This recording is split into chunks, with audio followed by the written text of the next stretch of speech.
a little bit this week. Just trying to make sure everything was good. I did a couple of tests. They seemed to be fine, but right now, for whatever reason, it's giving me the guff. They got the guff on the feed. It's honestly not a good product. X. Yeah. It would be one thing if they. Oh, hold on. Post. It's showing that we're live on the preview, and then it's saying no live broadcast. So, here's the live. Yeah, scheduled. It's showing us live on their website. I'm going to post it. Post. We should be live on X. We're live on YouTube, which we also got a copyright strike on YouTube. For what? So, I downloaded the YouTube. I downloaded the copyright free our opening jingle. Somebody hit us with a copyright strike on our opening jingle, which is a copyright free song. So I don't understand what's happening there. Just an abundance of caution by YouTube, which I could use much more colorful language to describe it, but Well, um, I hit him back with a parody claim. I go, it's obviously a serious song, and there's a guy saying something about a big nut bust over it. So parody law. See how that works out.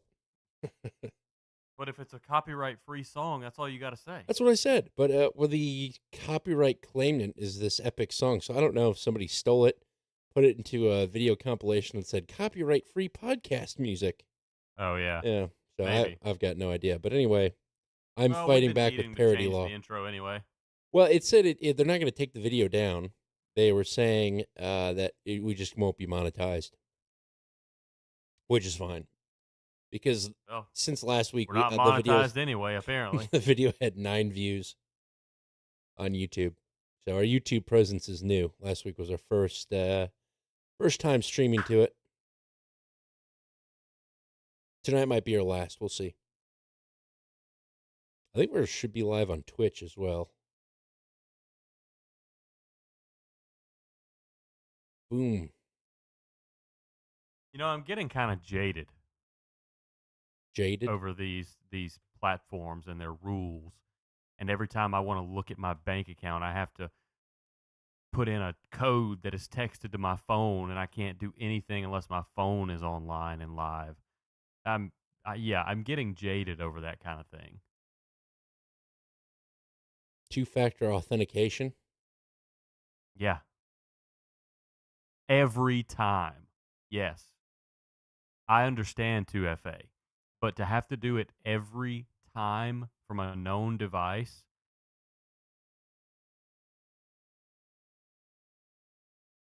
Why isn't our logo showing up? Our little spinny logo. Copyright. It's not a copyright. All right, I invented it on my computer. Nope. No, you didn't. You didn't build that. Oh, what the hell? Where was it saying it was? Oh, I see what the problem is. So I added a couple of drives to my network attached storage, and it looks good. That's the issue that you had, I think. There it is. Okay, we're good. We're in working order now.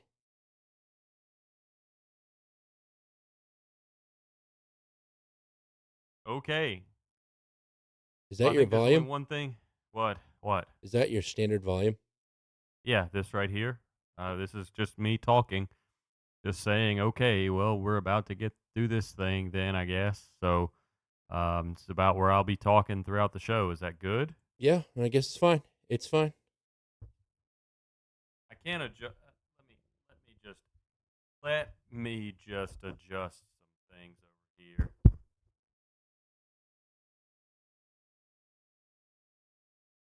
Okay, that's more where my mic position usually is. Yeah, it's better. That sounds good. Okay. Yeah, I had it cocked out to the side. You can't cock it out. No, in most places you can't. That is indeed an offense. Yep, getting pretty jaded, like I said. Well, let's do a show, and I think, you know, low tides beget high tides. Okay, let's get it on then. Very well. Get it on. It must be quite apparent by this time to any thinking individual that the people of our country and people of other countries all over the world are coming to face a moment of grave decision. A time when we will choose the course of our future. Oklahoma, Texas, New York, Philadelphia, around the world, it's gonna be a big nut bust. The Millennial Media Offensive podcast is now live. That's right. It's July 22nd, 2025. You're listening to MMO number 179 live and from the great city and state of St. Louis, Missouri. I'm Dan Gehring. And from America's South Coast, where everyone is saying, thanks, Obama, I'm John G. Dew. Ooh, in the South Coast, why are they saying thanks, Obama? They're saying, thanks, Obama. I don't even remember why I was mad about Jeffrey Epstein anymore. Yes, the distraction of the week. I think that might actually be, if you're watching this on Rumble, I think our title is, Trump is going to arrest Obama. It's definitely not a distraction. Well, where all can people listen to us? I know we've increased our channels, our channel presence lately. So tell people where they can find us. Right. Well, for the time being, they can listen to us on YouTube, which we got a copyright strike from our last episode. But you can consistently listen to us on Rumble. Every now and then, X decides to work. I can never tell if X is working or not. Like in the preview, it shows that we're connected and that we're live, but in the actual post, when I post the live stream, it doesn't seem to play. Twitch works. We're live on Twitch, and what's the other one? X, Rumble, YouTube, and Twitch. That's it. Those are the 4 places. But usually Rumble and YouTube are pretty good. We also have a audio live stream. That's right. Stream.mmo.show if you don't want to see us and just want to hear us. Which, That's right. It's mostly an audio content podcast anyway. It is. We do look at maps from time to time, but most of the time, you're safe to listen while doing the dishes, mowing the lawn, driving, copulating with your significant other, just whatever you enjoy doing and want to enhance that enjoyment. You should listen to the Millennial Media Offensive. Yeah, if you're copulating or copulating with your significant other and you're listening to the show, send in a donation. Copulating? We want to know. I always thought it was copulating. You always said copulate? I thought it was copulate. I don't know. I think everyone should donate and let us know how to pronounce copulate. Well, so, cooperate, is doing something together, so it would make sense that it would be copulate. Well, it's not coopulate. I feel like that's what this podcast is. It's a coopulation with you, John. Hey, baby, let's go coopulate. Let's go coopulate. We've got to endow this co-host relationship. Copulate. Copulate. I mean, yes. Yes, that's how you say it. Copulate. I like her better. She sounds more authentic. Yes, of course. So you've downloaded the X waifu then, if you like her better. I have not. I have not downloaded Annie Mae. I haven't actually seen a whole lot about it. Yeah, I haven't either after the initial, neck-bearded gasping. It's kind of, I'm unimpressed with X's live broadcast abilities. Like, it just doesn't work. It's a gimmick platform. It is. To get clicks, you have to be gimmicky. They have to be gimmicky with their AI to get any attention. And they don't even care if the product works for people who want to pay them significant amount of money per year to try to use the product and the platform. They don't care. It doesn't seem like they care at all about how it works. We just got somebody boosted us and it looks like a Dutch account or Russian. Worth listening to now live. Oh, hey. Well, we're gonna get that Kremlin money rolling in here soon. Oh, the Netherlands. Sorry, the Netherlands. My apologies. Then yeah, careful there. He's got We're the. gonna get another boost that's gonna say, "Do not listen." That's right. He's got the Cyrillic letters in his profile, so that's why. Thank you, sir. I appreciate it. How are you Yeah, doing, so John? I'm good. I'm tired of seeing coverage of Epstein. Yep, me too. I am sick of it. I want to believe that Obama's going to be arrested and hung, even more than he already is. Oh, Oh, um, wrong Obama though. but yeah. Oh, yeah. Sorry, um, Mr. Obama is what I mean. Yep. Yeah. I mean, usually I can have a pretty good time browsing the YouTube and the algorithm and even TikTok to find a good selection of things that I could pick and choose and clip for the show, things that I find interesting. Not so. Not so this week. It is all Epstein, all cry facing about why did Trump betray us, all LOLing by the Democrats at the Republicans for being betrayed by Trump. The Democrats Huge, trying to huge missed what? opportunity on their How so? behalf.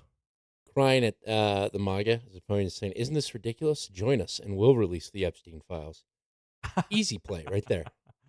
Yeah, I think there's too much of a difference ideologically there to just promise the Epstein files. Do you remember when Hillary promised she was going to release the UFO files in an attempt to beat Trump? I don't recall that. She did. They're So probably on that's a the thing. private server. Whoops. Yeah, so I'm good. Just one of those weeks where everything is Epstein. It has been for about a week and a half now, if we're really being honest about it. Um, but there are other things happening. We've got other material here on the Millennial Media Offensive because we don't want to be gimmicky to get your listens. Right. We actually want to talk about interesting things, which at this point Epstein is not interesting. It is what it is. We know what we know.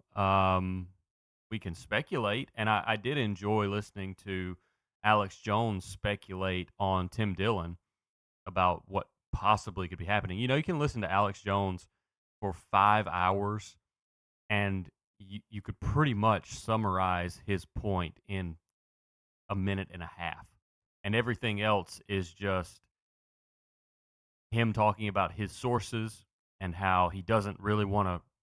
He does. I don't want to release anything. I don't want to say anything. I shouldn't say anything, but I will. Um, and this kind of, I don't know, kind of ideological moralizing, and basically his theory, which I think is a good one. And usually when you get past the Alex Jones's analysis, there's something there's some there usually. Um, but this time, his idea is that one of two things is true. Either Trump is in the files and he knew he would be in the files, and now he's just on the defensive over the files, or the Democrats, while they were in power, actually poison pilled the files and inserted allegations about Trump into the files, knowing that he was promising to release the files, which I think is incredibly entertaining as an option. But likely not. I mean, I don't know it's an interesting, why likely. but to say that those are the only two possible options is in defense of Trump, in my opinion, and that's what Alex Jones is kind of doing there. Is saying we gotta create this diversion plan. I put Alex Jones. I love him, listening to him. My wife can't stand his voice. I say that's part of his charm. Yeah, it used to not be that bad though. It's getting worse. I think that Alex Jones is a sweet man, but he has this bend to him where he must defend Donald Trump, and it feels like, and this will bring a lot of hate, but it feels like he's sort of kowtowing to what his audience wants. You know what I mean? Which is what everyone else does, but I don't know how he would. It's a be heavy charge. It's a heavy charge for Alex Jones and his fan base. I don't know how he would be defending Donald Trump by saying one possibility is that Trump is actually in there and is now on the defensive. Because another possibility, well, so Trump is in the file. He had a relationship with Epstein. You know what he's saying is not that he's just in there, but he's in there legitimately. Okay, maybe you're right. It just seems like so either having his those presence be the in the two file options. is legitimate or illegitimate, one of the two. And it's just entertaining how he would have gotten in the files if it is illegitimate. But how do you explain that? I mean, do you honestly release the files and say, okay, I'm going to release the files, but the Democrats put all of this fake stuff in here about me. Don't believe that, but here's the files. I would be incredibly surprised if anyone had the stones to do that. Yeah, I don't think so. This part's a conspiracy theory. This part's the truth. Mm-hmm. That would be a tough sell. But so far, the handling's not been good. I was looking at poll numbers. Apparently, there's a 54% swing on Donald Trump's handling on young voters.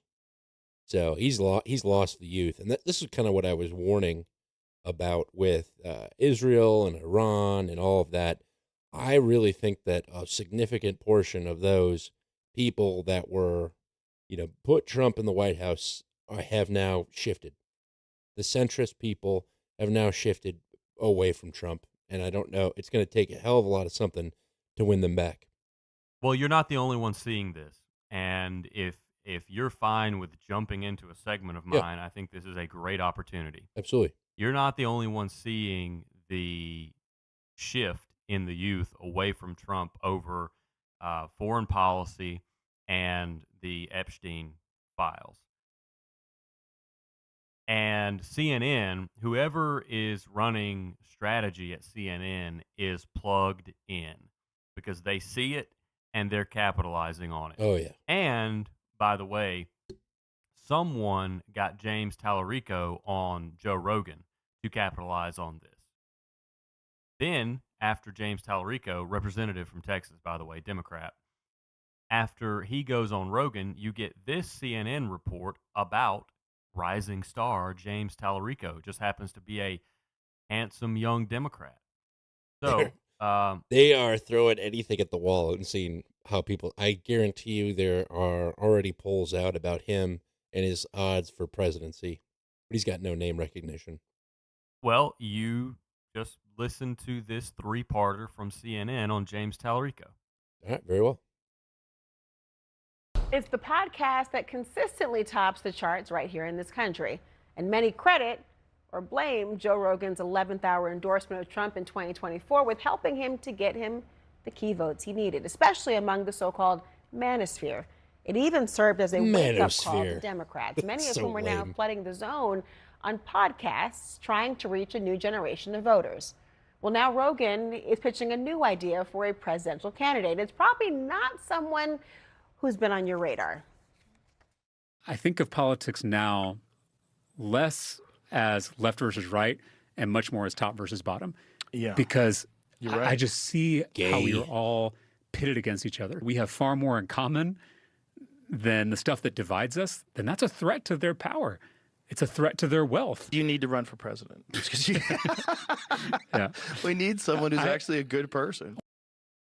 Well, that person is my next guest, Texas State Representative James Tallarico. He's a Democrat and seminary student who sat with Rogan for over 2.5 hours just last week to pitch his new vision for the party. He joins me now. Good to see you, James. Not on radio today with me, but since Rogan's podcast, I have been seeing you everywhere. Why do you think your message is hitting right now?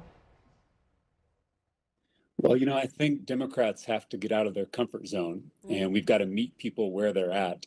So before I went on Joe Rogan's podcast, I went on Fox News, I went on the Christian Broadcasting Network. Politics, in my view, is about addition, not subtraction. We've got to build a big coalition, a big tent, if we're going to take power back from these billionaires who are dividing us and taking advantage of all of us. And so that's why I went on Joe Rogan's podcast, to reach out to folks who aren't with us yet, but I think can be with us if they hear our vision directly from us. Okay. I was waiting to see if you had noticed anything about him or the description of him, but we'll get there. It'll come back up. And I think the theme seminary here, thing was the most interesting to me. Yes, there you go. That's what I was wondering if you would catch. I did. The theme here is big tent. The Democrats realize that it's not, the youth are not a monolith. There are certain things that motivate them, but they think about even those issues in a variety of ways. So they have to build a coalition, and that's, Steve Bannon, I almost called him James Bannon for some reason. Steve Bannon would tell you that the key to winning any election is coalition building.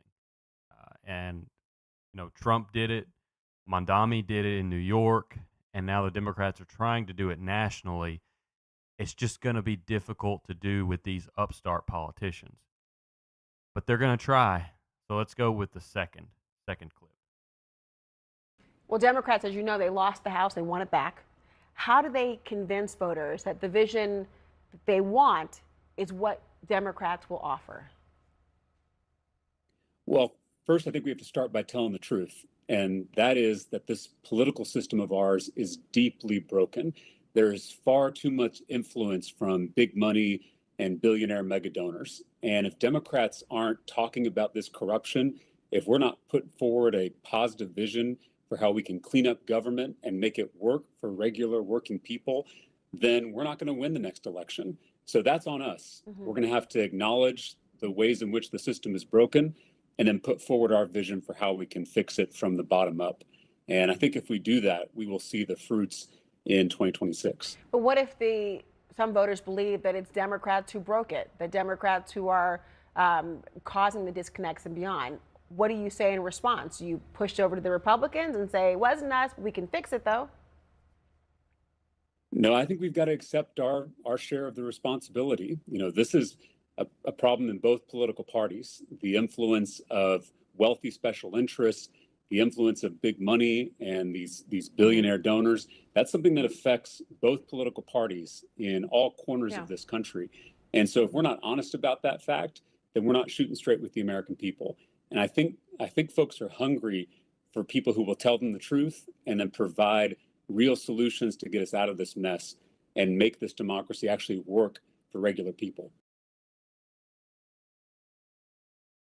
Okay, so he's vague. He's got to, and this is something that the Democrats really struggle with. They don't have a firebrand. They don't have someone. The closest thing they ever had to a firebrand was Bernie Sanders, and they snubbed him. Well, to be fair, the Queen of Snubbers led her party of snubbers to snub Joe Biden. Yeah, I mean, you pass up your firebrand in a time that favors firebrands for a lady who goes, I don't in no way feel tired. Right. At this point, what difference does it make, John? Yeah. Poor bastards in Benghazi. Number 3.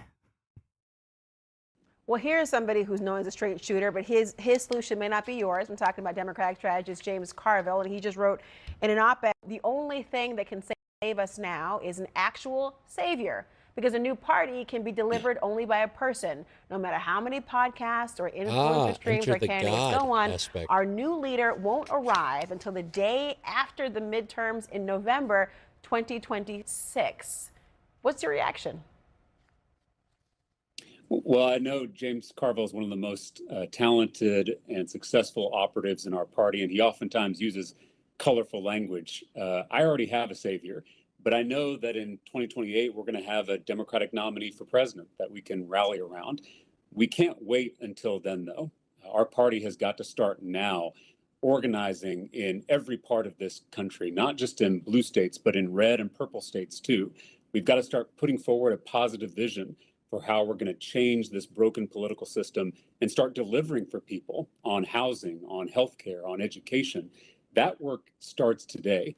And so I don't want our party waiting around until 2027 or 2028. The work starts now if we're going to take back this country in 2026 and 2028. Do the work. Nice little lean into the seminary angle there. Well, I already have a savior. That's right. What kind of seminary is he in? Or what, I guess, is his religion? I don't know, but I could probably figure it out for you. Presbyterian. Okay. Snake handler. Is that them? No, it's Pentecostal. Who are the people? They're in the small churches. There is a story of one guy who died by getting bit by a snake. Like they would get bit by snakes and live, or they would handle venomous snakes. I forget who it was.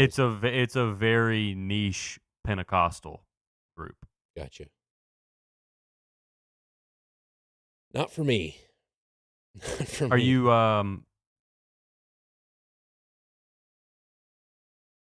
Are you familiar with the idea of the Pentecost from the Bible? Yes. Yeah, so Pentecostals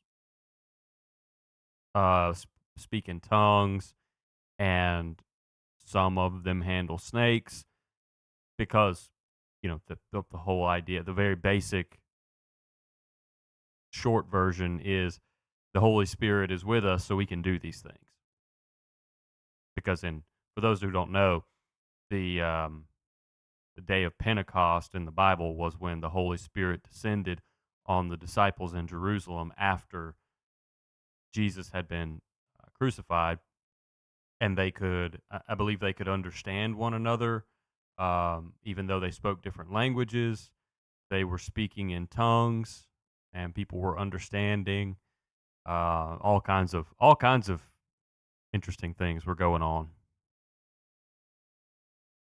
Yeah, didn't it correspond with Passover in some way? Because there's the Pentecost. It's not as prominent. Well, it would have been after Passover. No. Well, it might have. Well, Jesus came into Jerusalem for Passover, right? Mm-hmm. So Pentecost would have been after Passover. I don't know how long after. I mean, the period of time that elapsed between when Jesus got to Jerusalem and when he was crucified, and rose again and ascended. So I don't know exactly if there's a good guess as to how long passed in those days, but in that time. But anyway, yeah, Pentecost would have been after Passover because Jesus was alive for Passover. Right. It's like it's a weird, at least in the Catholic faith. It's like not. It's I mean, the Last Supper was Passover. right. It's like we mention it, we talk about it, but it's not like, I don't think there's a big to do about it. I'm sure Emily will at me at some point. She's the Catholic expert, but we don't make a big hullabaloo about it. But the concept of the Holy Spirit is interesting because I didn't know what relationship other Christian faiths have with the Holy Spirit. It is a pretty significant concept in the Catholic Church. Yeah, I mean, it is, one part of the triune. Yep.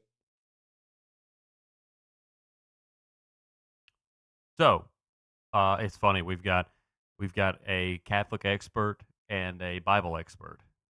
All listening to the show and correcting Oh. us whenever we talk about it. I feel Yeah. like when some podcasts talk about guns, that's how I feel it must sound when we talk about religion. Probably. Well, I'm just glad they stick around and bear it. Yeah, me too. Okay, let's go ahead and get this third clip. Well, we did the third clip, didn't we? Yep, that was the third one. Okay. All right. Well, Tallarico is one pole on the tent that is trying to be erected for the Democrat Party. Another pole that CNN is working hard to help hoist is the Mondami pole up in New York. And I'm saying pole in like an allegory to a tent, big tent being raised up. I'm with you. You're pitching tents so- over there. Yes, I am constantly. CNN does this piece on the crossover between the Trump and Mondami voter.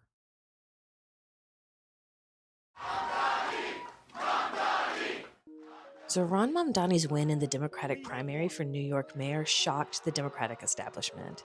He did this with a seemingly contradictory coalition. Immigrant neighborhoods that trended sharply to the right in 2024, plus young people who are so lefty, their neighborhoods have been nicknamed the Commie Corridor. Some areas in the Brighton Beach neighborhood shifted to Trump by 20 points or more in 2024. We visited a precinct that shifted 25 points towards Trump, yet voted for Mamdani by nearly 50 points. The first time we went to Brighton Beach, we kept striking out. No, okay. Often because of the language barrier. Who did you vote for mayor? Mayor? Yeah. I like Eric. Eric Adams? Yeah. Okay. Oh, Eric. So then we went back with someone who could be our guide, Asad Dandia, a Muslim activist. He says it was the large Pakistani population here, not the Russians that the neighborhood is usually Assad voted for Zohar Mamdani? associated Yeah. with, who turned out for Mamdani. So check it out. Vote for Zohran Mamdani, and there's an American flag behind it. Do you think they'd talk to us about him? Yeah, go ahead. Wow, Dandia that's helped by surprising. translating from Urdu. Did you vote for Zohran Mamdani? Yeah. Why? Because he's nice guy and everybody like. So उसने काफ़ी चीज़ें उसने साथ दसी यानी कि बस दी transportation I'll translate. grocery and rent freezer. So he says things that resonated with him were the free buses, municipal groceries, and the rent freeze. Who did you vote for president in 2024? Trump के लिए Trump. Trump? Yeah, so Trump, Mamdani. Trump is basically अपनी country के लिए बहुत अच्छा सोचता है उसकी थिंकिंग बड़ी अच्छी है I'll कारोबारी बिजनेस लिहाज के लिए बहुत अच्छा वो सोचता है Okay. So he said he supported and voted for Trump because Trump is very conscious about his country. He's a very good business-oriented man, and he wants to take immigrants. Trap matlab kya? जो मतलब कि जो corrupt लोग हैं He wants to take corruption out of the system. Are you worried at all that Trump and Mamdani will fight? He wants to take immigrants out of the system.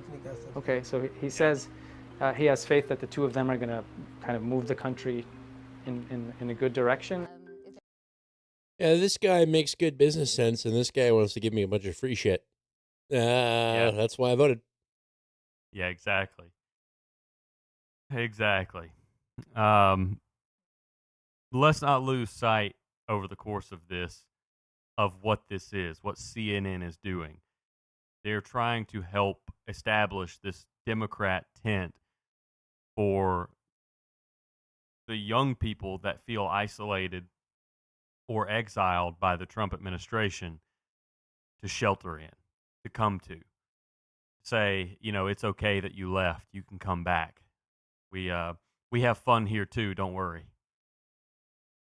Yeah. I know you're feeling like a 16-year-old girl that got your belly button pierced despite your father's wishes, and he kicked you out of the house, but you can come back in. Holes healed. Okay. Now, this is a short clip. Wasn't having that one, guys. It's a short clip, and it's a highlight of and I gotta say this. This girl, I don't know if you recognize her voice, the girl from CNN. She is the poor girl who interviewed Tim Dillon. Oh, yeah. Yeah, the redhead with the Yeah. glasses. She's blonde. Well, whatever. But, yeah, this is the same girl. And I want you to listen to what the next activist she talks to actually says. And then at the end, she just kind of throws in what she thinks is the reason. What she thinks is the answer to her question without even considering what the girl said, which I think is much more interesting. Which clip is this? This is Topics Highlight. Gotcha. Zunera Ahmed is from South Brooklyn and works in city Democratic politics. Tell me about the Trump to Mamdani voter. Yeah, I mean, I think Southern Brooklyn, you'll find them all over the place. What both campaigns did successfully was they reached out to the voters. I was with voters on election day, and when asking Pakistani voters how they're voting, many of them said Trump. And a lot of them said because during the Trump campaign, they spoke about former Prime Minister Imran Khan and things that were happening in Pakistan. They just weren't hearing that from other campaigns. Do you think there's a connection in both Trump and Mamdani talking about affordability or grocery prices? You know, there's a connection in terms of they're talking about it, but the Mamdani campaign has put out proposals that people can really grasp. Okay, so you get an answer that's really interesting, but then, what about the economy? Is the question that's followed up. What's interesting about her initial answer is it really highlights the interest of the immigrant voter. And that interest is things that are happening in their home country. The Trump administration, she says that they highlighted that the Trump administration was talking about Imran Khan, the former prime minister of Pakistan who was arrested. Football star turned politician that is now in jail in Pakistan. Yeah, but the Trump. What? How many people are you going to get in your tent by? Oh yeah, he talks about Pakistani leaders.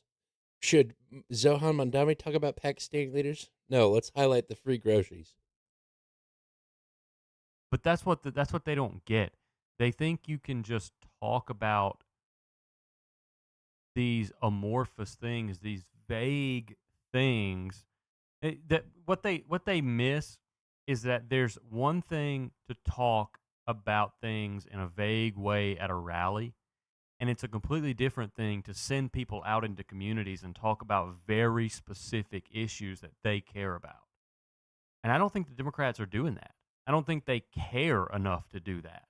I think they have their policies, they have their ideas, and they're so proud of these stupid ideas that they have that they're going to talk about them to anybody who will listen.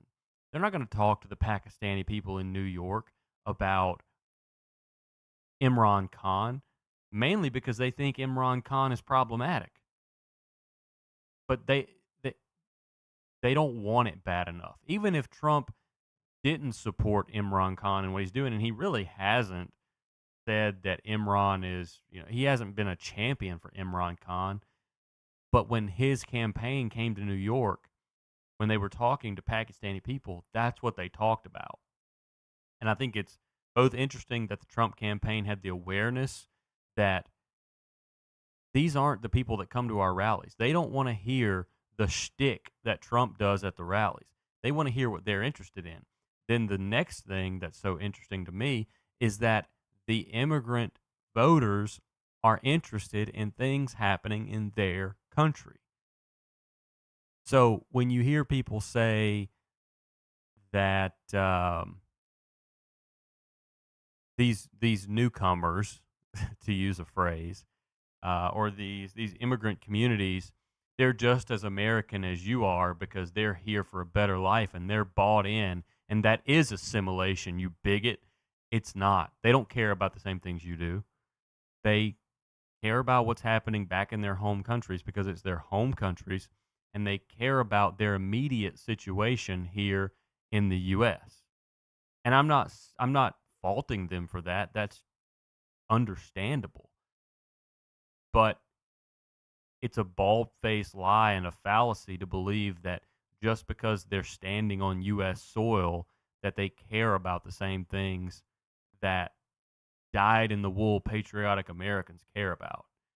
And then I'm getting off on a bit of a tangent there, but I think without saying it outright, this activist really highlights that, and a lot of people miss that. Democrats miss it, which is my point about why they don't talk to people about the things they care about. And it's probably why these Pakistani people voted for Trump over Kamala.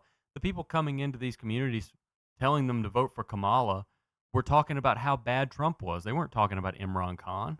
I can think of another significant reason why Pakistanis wouldn't vote for Kamala. She's Indian. Yeah, that was lost on me for a second. But you're right. You're right. I don't think it takes too much away from my point, but you're right. That was probably a pretty big reason why. They hate each other. Okay, well let's move on and learn a little bit about the Democrat Party dissonance. A moment from the primary debate went viral. The candidates were asked where their first trip abroad would be, and many said Israel, but Mamdani did not. I would stay in New York City. My plans are to address New Yorkers across the 5 boroughs and focus on that. People told us that they liked that Mamdani said he would focus on New York instead of making a bigger stop. statement about foreign. Please stop. How stupid as a politician can you be to running as a mayor of a city? And I know it's saying New York. Israel. Yeah. When you're elected mayor, where are you going to fly when you fly out of the country as mayor of New York first? That is such a softball for Mamdani. I mean, why is it even a question for a mayor? I grew up in a town of Sheboygan, 50,000 people. You think any candidate ever gets, hey, where are you going to fly to first? Well, New York is a different league than Sheboygan. Sure. But it doesn't change the fact that you're the mayor of New York. Why are you flying anywhere? Yeah. Incredibly stupid. That would have been my just response. a complete softball. Oh, yeah. And see, that's the thing. No one in the Democrat Party, and Mamdani knew that he couldn't do this running as the New York mayor. You know, he would have been dismissed out of hand if he embodied the firebrand right out of the gate as mayor. But essentially, if you need a Democrat running, if you're the Democrat Party, you need someone when they get up there in the Democrat primary, when some stupid question like this is asked, they'll say, you know what, I'm not going to answer that because it's stupid. And everyone who answered it is stupid. And that's basically what Trump did. He does that a lot. When he did the town hall with Caitlin Collins, when he was staging his comeback, Yeah. and she's like, do you want Ukraine to win the war or Russia to win the war? He did his whole dying bit. It was good at the time. Yeah. It was good. Yeah.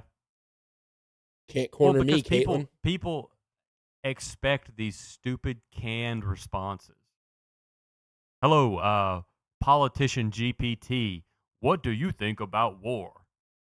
And I think that to Trump's credit, that's one of the things that he broke. He got people out of saying, you can't just answer these questions with these stupid, repetitive things.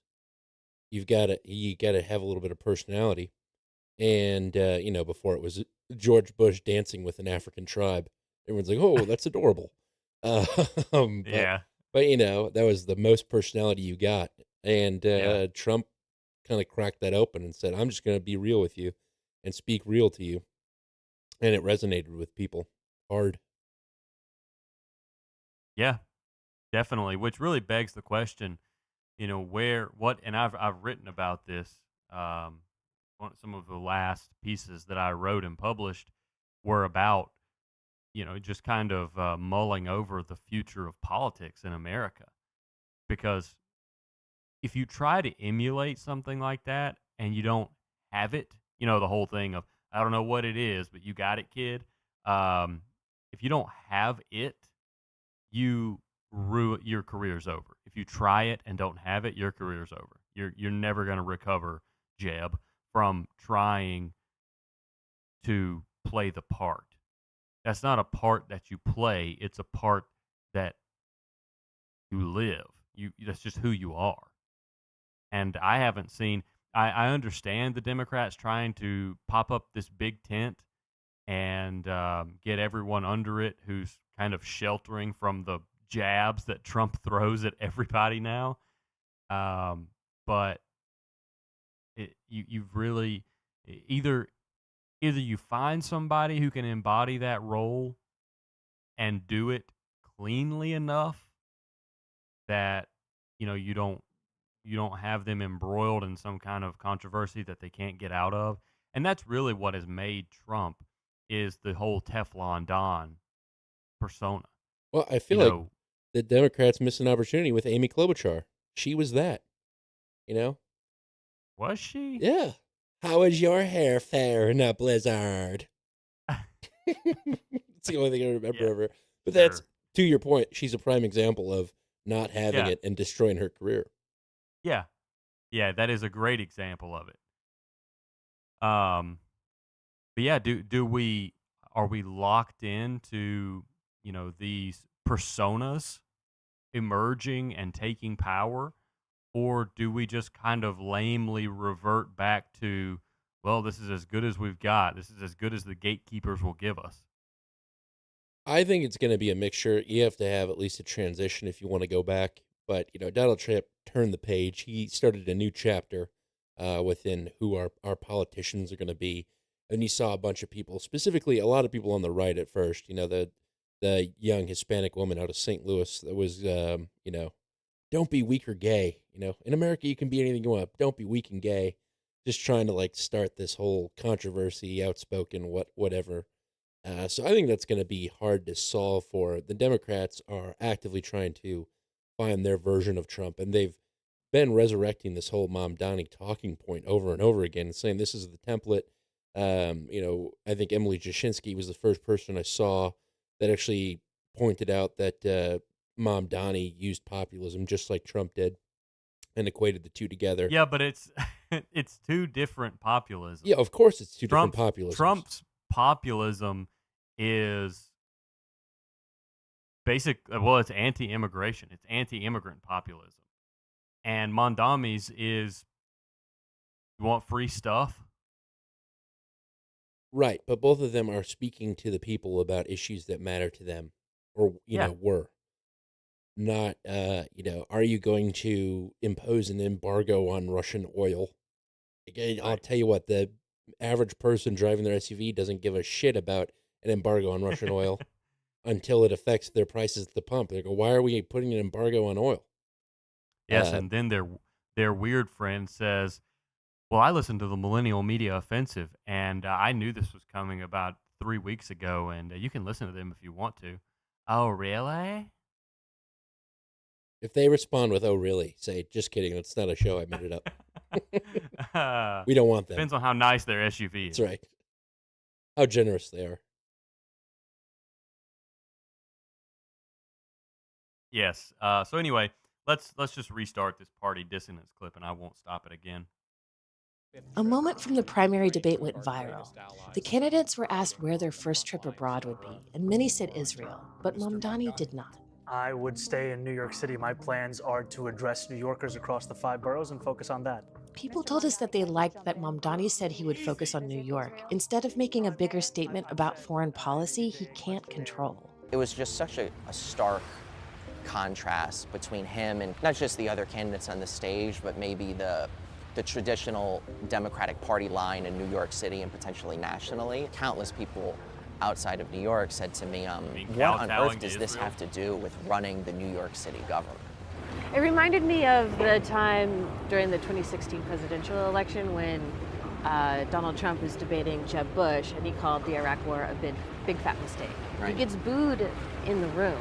Traditional Republicans think he's done. Right. But a lot of people saw that and were like, wow, finally someone who says what I think.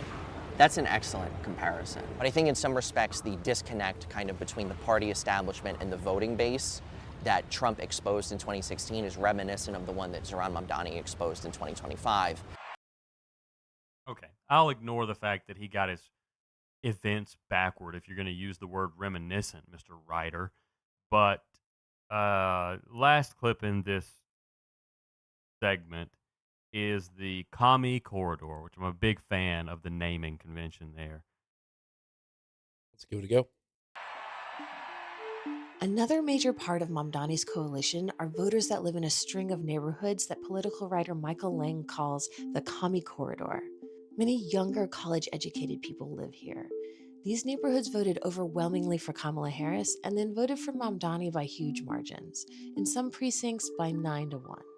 Commie Corridor is not an insult. Not an insult at all. Are the young people in the Commie Corridor angry at the Democratic establishment? Absolutely. Why? Because kind of for their entire adult life, that party establishment has not really been delivering for them. That American dream of previous generations of being able to like have children in a city, right? Be able to buy a home at a reasonable interest rate, just feel increasingly out of reach. Do you think there's a anger at the Democratic establishment for not doing more to fight Trump or fix affordability or whatever? Yeah, I do. I think that, like you said. Hold on, what did you mean by wrong?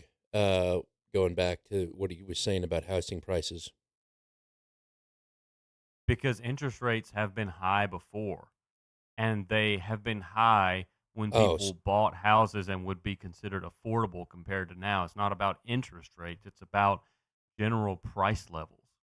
Right. This is going to tie nicely into. I got a segment after this. I just wanted to make sure, because when you said wrong, that would have made the segment I have awkward. So I'll back it up and play it. Well, it's just an example of some guy who's he got hired as a writer, and he fancies himself smart about things, and he thinks he's gonna just say things that are completely false and ahistorical, and CNN just says okay. Well, it's CNN, and that's this lady specifically. I don't remember the Tim Dillon podcast. She she had very weak gotchas that Tim Dillon just kind of danced around. Do you think there's a anger at the Democratic establishment for not doing more to fight Trump or fix affordability or whatever?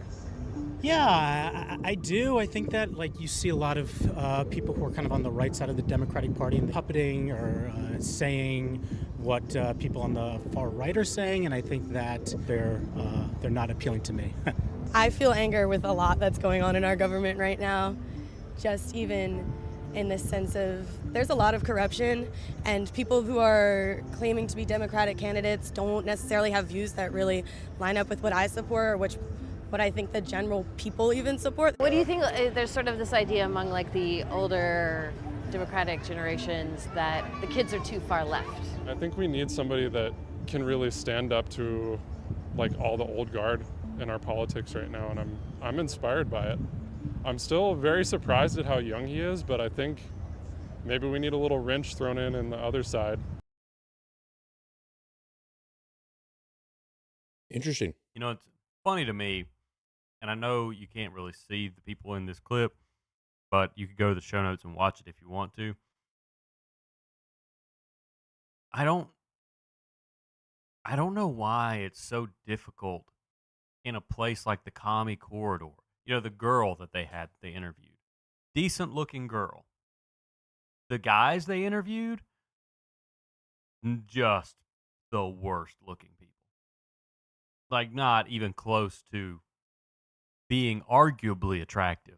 And I don't know if this is, I don't want to say, No, ugly guys are more liberal and left. That's a fact. What do you mean? What did you say? Guys that are on the left are uglier. Everyone knows that. Well, I don't want to just make that blanket statement, but I will. You'd think that the girl doing this, she's supposed to be, like a culture reporter. You'd think that she would be cognizant of that and try to find some people that pushed back against that stereotype of men on the left, and maybe even women on the left, because there's the whole idea of you find the hot liberal chick, and you as the conservative man try to you know not necessarily change her, but basically it's a challenge.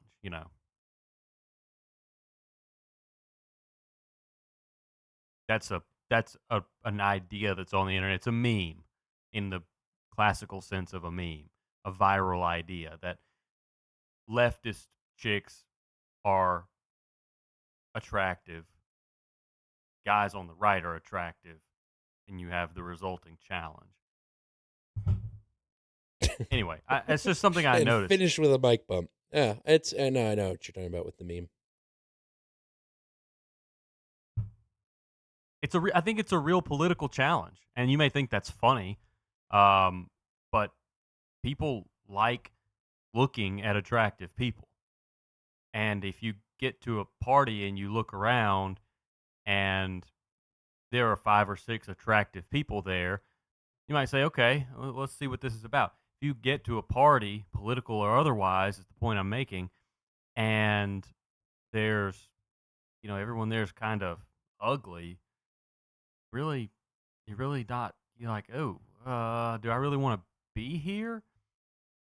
And I think that's radioactive to the left. And some people on the right, especially your moralistic branches of the right, they won't touch a subject like that because, it's not about if you take care of yourself or if you're, born with more attractive features. It's about your ideological bend. I don't know. It's just one of those things that I notice and not a lot of people talk about, but has real subconscious effects on your attempts to get momentum going as a political party, as any kind of movement. Well, if it's winning young guys over and you see the hot girls and a bunch of ugly guys and they're all on the same team, you're like, hey, I want to join that team. There's hot girls over there and I'm an uggo. I'm a Reddit mod, so, probably throw that fact out there. Yeah. There you go. I hate Reddit. So do I. Well, for technical things, it's good. But yes, culturally, it sucks. But what's interesting about this is, and this is going to be funny because we love making fun of Charlie Kirk and his small face. It's been a kind of a running thing on here, but he went on Tucker, and Tucker was asking him kind of what do the younger voters care about, and it's. I want you to back up for a second. You earlier today mentioned something that I thought was interesting, and I wanted you to elaborate on it. If you're not going to elaborate on it later, if you're keeping your powder dry, that's fine. But I want to make sure that you elaborate on the lineup that we've seen in the media this week. Right. So, the media being kind of the alternative media stream. The side stream. You've had, and this wasn't this week, but it was last week, Nick Fuentes on Candace Owens' show, Alex Jones on Tim Dillon's show that you mentioned, Charlie Kirk on Tucker's show, and there was one other one that I can't remember. Oh, Netanyahu went on the Nelk Boys show, which is basically these kids that are like, they started off by going to college parties and filming it and doing wild shit. And now they're interviewing Benjamin Netanyahu. So there's a lot that's going on cultural-wise. I think there's kind of a mixture of things that are going on. One of the obvious ones that point out to me is Hasbara, which we've got a segment on later. Another one is kind of this trying to recenter the youth, I believe, on the right to win the right back. And I think Charlie Kirk going on Tucker's show is interesting because Tucker Carlson, while being openly critical of the Trump campaign recently, having a lot of guests on that are critical of Trump, and making statements that were critical of Israel and Trump's decisions surrounding it, having Charlie Kirk on, Charlie Kirk is a straight party line Trump MAGA propagandist. For lack of a better word, he will always tote that Trump line, and he always comes back to it. So his opinions are pretty easy to guess and to see because he always follows whatever Trump does, and spins the whole Trump thing over and over again. Like he's the one that initially came out with the talking point. If Trump was really in the Epstein files, wouldn't have Biden put it out there and used it? The instant spin right away. So, what's interesting about this segment here that I'm about to play is it really is I want to say Tucker Kirk. It really is Charlie Kirk hinting at a lot of the same stuff that yeah, Charlie Kirkson. A lot of the same stuff that you had in the previous clip about Mom Donnie. And so Tucker asked Charlie Kirk about what do young voters care about? Because Tucker believes that Charlie Kirk's got his finger on the pulse of the young voter, specifically on the right. So I'll let this play out. And there's So his answer is Israel, right? No, not quite. Not quite. Which is what's interesting. So I'm going to play this, and we'll see what he says. Go to college campuses and you debate people, and you have a tactile sense, I think, of what younger voters care about. And so I'll just ask you the obvious question: what do they care about? So there's a race against the clock that's happening right now, and I think President Trump is uniquely suited to fix it. He has to fix it, which is, can we reorder the economic reality of under 30s before dark political radicalization sets in? The economic reality. Correct. It's there's a topic that's never broached. Well, here we go. No, but it's just interesting it's interesting that's your first answer. The economics. I have always noticed, and I am insulated from a lot of that stuff. I'll admit I don't really notice. I would be otherwise if I didn't spend as much time, because we do very well. We're in the top income bracket. So, well, I just noticed no one talks about it. So I think that's weird. People used to talk about economics. They don't anymore. So you think that's economics is the number one issue for young people. Oh, if we don't address it, we go to dark places. What does that mean? So a couple things. Number one, the rise of Mom Donnie should be it's a coming attraction of what is coming next. Who's Mom Donnie? Zohran Mamdani, the Muslim communist that is running for mayor in New York City, who obviously there's a whole rabbit hole we can go down there. He just looks kind of be like central casting, and his ideas are terrible. He wants the city to run the grocery stores, all that. But I think everyone's not everyone, but most people are missing the point of really what this is. This is yet another distress signal by young people to say, hey, if you're not going to fix our life economically, we're going to get very radical politically. Now, let's take a step back. President Trump won the youth vote in many states across the country, in many battleground states. Now, Tucker, 12, 13 years ago when I started Turning Point, if you would have told me that a Republican running for the presidency would be winning the youth vote in Michigan and in Arizona, I'd say, no way. It's an incomprehensible accomplishment of what President Trump was able to do. One of the reasons he was able to win younger voters, and younger men, especially in big numbers, is that they were trying to get their leaders' attention. They said, hey, this guy, Donald Trump, he is pledging to go fix our economic anxiety. He is loud. He is going to get your attention. Donald Trump was a distress signal by a lot of young people, especially young men, that were stuck in a credit-centric renter economy. So, right off the bat, he brings up Mom Donnie and highlights the fact that they're similar in that retrospect, a comparison that we made weeks ago through Emily Jashinsky, and then talks about this renter economy and how Donald Trump was the one that said, I'm going to fix this economic situation for you young 30-year-olds. I've got some more clips that continue, but are you seeing that comparison? Let me ask you a question. Do you buy this narrative that 18 to 30-year-olds' number one issue is the economy? I think when you get towards the end of that age spectrum, absolutely.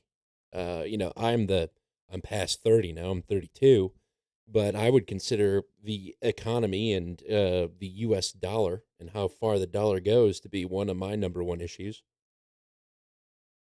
A lot of things are good in my life, but Well, the here's the thing about here's the thing about the youth, and I mentioned that they're not a monolith earlier in the show.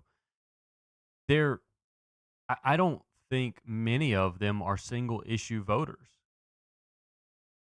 I think many of them actually have to be motivated by something to turn out, which doesn't really give credence to the idea that their number one issue is the economy. Because if your number one issue is the economy, you're likely a regular voter. I think what Charlie Kirk is looking at is the high propensity young conservative voter, the right wing. That's the group that he's interacting with the most. But that's not okay, that may be who he's looking at, but that's not a representative sample. It was in 2024. I think by coincidence. Maybe. And I don't think the people that came out who had never voted and voted for Trump because of the economy. I think they voted for Trump because of Trump, because he's likable, because he speaks his mind and it's refreshing. And also, I think the anti-immigrant rhetoric gets a lot more people's attention than Charlie Kirk would like to admit or be comfortable admitting. What were we And I think saying? that's What were we saying ahead of the election? Ahead of the 2024 election, the Democrats were saying the economy's never been better, right? The mainstream media, the economy's doing great. Stock markets are high. And we kept going back to that price of bread. The price of bread is too expensive. It's $10 for a bag of bread. People are having a hard time living out here. I think when you're young, you're 18 to 22 years old, you're out of college, you get your first job, and you feel rich. You're renting an apartment with 4 buddies, and you buy an iPad, and you're like, holy shit, this is awesome. By the time you settle down, find a wife, and get married, which is a thing that is more increasingly right-wing than it is left-wing these days, you start to realize, oh, wow, this money that I thought I had does not go as far, especially now that I need to buy a house, now that I'm thinking about saving money for my kids in the future and starting a college fund. And so I think for me, and one of the reasons why I highlighted towards the end of that age group spectrum to the 25 to 30, and then to 32 to where we are, I think that is where the economy is the most important. And if you look at Charlie Kirk, he's what, a couple years younger than us, 25, 20, 28 maybe. I think he's 28. That would be his peers, his group that he talks to. I know he goes to college campuses and talks to these voters, but it is a real thing. The economy is a real thing that people that are from that 25 to 30 age group are concerned about. Yeah, but I also think there's a large number of people that are actively being courted as political voters who are in the age range, let's say 18 to 26. That's an 8-year range of people. And I think what you alluded to is that things are good enough that if you ask most of them about the economy, they would say, it's okay. I'm not starving. And I think that would transcend socioeconomic status as well.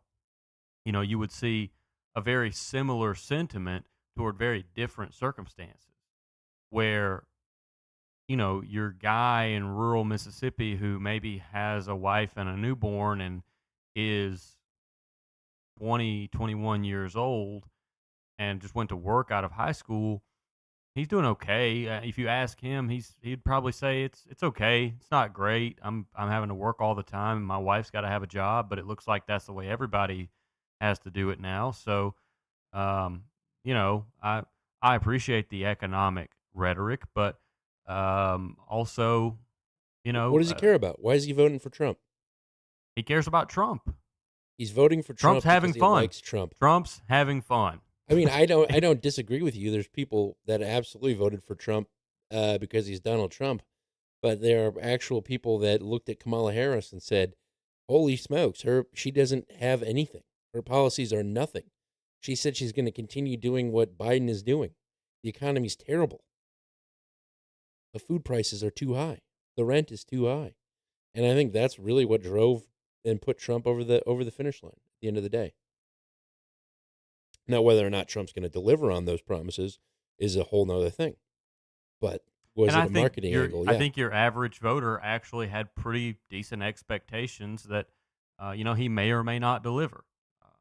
We're going to vote for him, and we'll hope for the best, but, he may not deliver. I hope he does, but he may not. I think that was probably the sentiment of most people.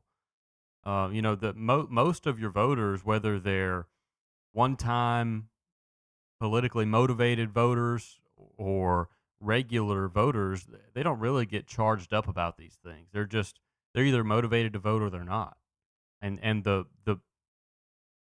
charged, the energy, the political energy that we observe online so much is really an online phenomenon or a very niche urban phenomenon where you have people who actually have jobs as activists. Right. It's like a small percentage of people that are the loudest and so are heard. Yeah, exactly. I don't know. I'll continue on because the housing issue. Yeah, I want you to continue. I'm just saying I think Kirk is making a mistake to think that it's the economy and it's only the economy. I think basically it is a major driver. Well, I think people are in his ear saying people don't care about Epstein, people don't care about this or that.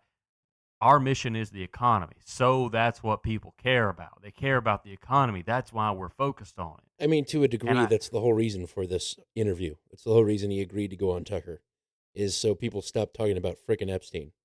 Here's a new perspective. Here's the topic change.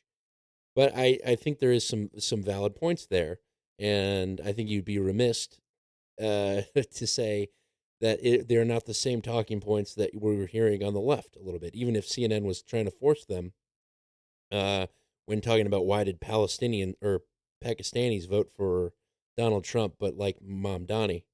There is at least some understanding or knowledge that the economy is a strong driving force for people. But that was refuted by the lady on the ground, the activist. Well, the lady on the ground said one thing, and CNN tried to say, well, isn't it about housing as well? I don't know. No, she said affordability. What about it? She said, isn't it about the economy, about affordability? And the activist said, well, yeah, they're both talking about that, but Mamdani has put forward some more or less tangible ideas. So it wasn't the first thing on her mind when talking about that voter block. But let's continue with Kirk because I want to see how he handles this, what his pitch is going forward. Sure.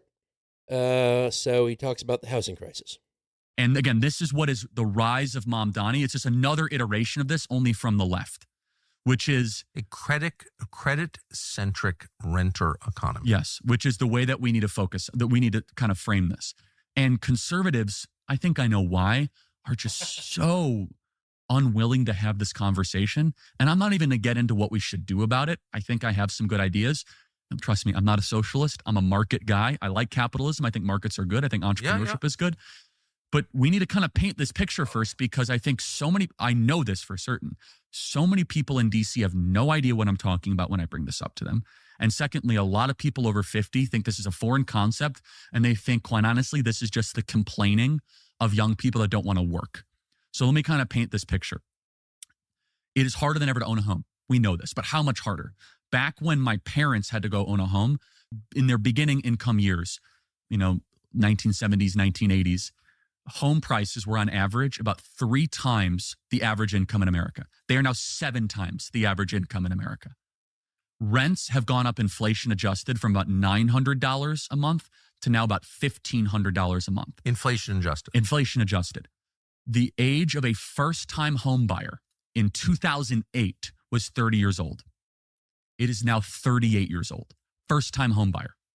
So when we have a picture of a first-time home buyer, and that's scary. You think of, kind of a toddler in one arm, a dog, you're trying to figure it out. 38 years old. Yeah. So, I mean, that is, though, if those statistics are indeed true, I didn't fact check them, but I believe them to be the case. That is powerful. That's a powerful message that he presents. Okay, but yes, I won't refute that is a powerful picture he's painting. That is what he does. That is what he's good at. But he's playing into the anti-immigration pitch without taking it to anti-immigration. Yeah, you got to get rid of the immigrants to solve the housing crisis. Yes. There is no ramping up economic efficiency that solves home prices. You're dealing with a lagging supply with an increasing demand. You either have to reduce the demand by deporting the demand, or you have to somehow supercharge the supply. You could also artificially augment prices, which Mr. Kirk would sound a lot like a socialist talking about home price controls. I mean, I think there's stuff that Trump has put forward to combat that in the big, beautiful bill, stuff that you highlighted a couple weeks ago for first-time home buyers and young people saving to buy a home. Those things were highlighted. So, there's interesting things that are helpful, but nothing that's super flashy like free groceries at the grocery store, which is the Mom Donnie approach. Which goes back to my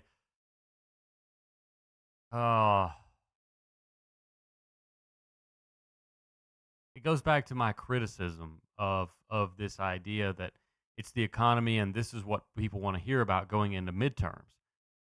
Because if you play into these economic problems and your opponents offer cheap, easy solutions, you're going to lose to the cheap, easy solutions. Where if you play into problems that the Democrats don't have an answer for, like immigration, you keep winning. Right. I mean, but to point this out, I guess to your point a little bit, the black community, the Democrats offered the black community free shit and to fix a bunch of stuff for 60, 80 years now, 60 years, and they don't even have to deliver it; they just have to offer it, and the black community was theirs. And then Donald Trump came out and said, "I'm going to be real to you." He said, "I'm rich, and I'm going to make you rich too." That was his 2016 down the elevator speech. And that was a big draw for a bunch of black people because he offered them something back. And so the discussion, the political discussion might be being forced by the left to say, housing prices are unaffordable and food. And, it's really easy to believe that, you're not going to be able to afford an apartment and food in New York City if you're an artist. And the rents are historically the highest in the world in New York City. So I think it is a little bit of both. This is actually what people care about, and I think we're going to get into kind of a generational discussion next here, and also kind of this is what you should care about, the forced political discussion that you have, because people really don't. I mean, what do you think the number one issue is for young voters in this country? I don't think there is one. If you had to pick, if you took a poll of the United States, left and right, 18 to 30 years old, there would be a percentage that's applied to one that's higher than all the other ones? What is that? If I had to pick, I mean, a lot of it is driven around the news cycle. So I think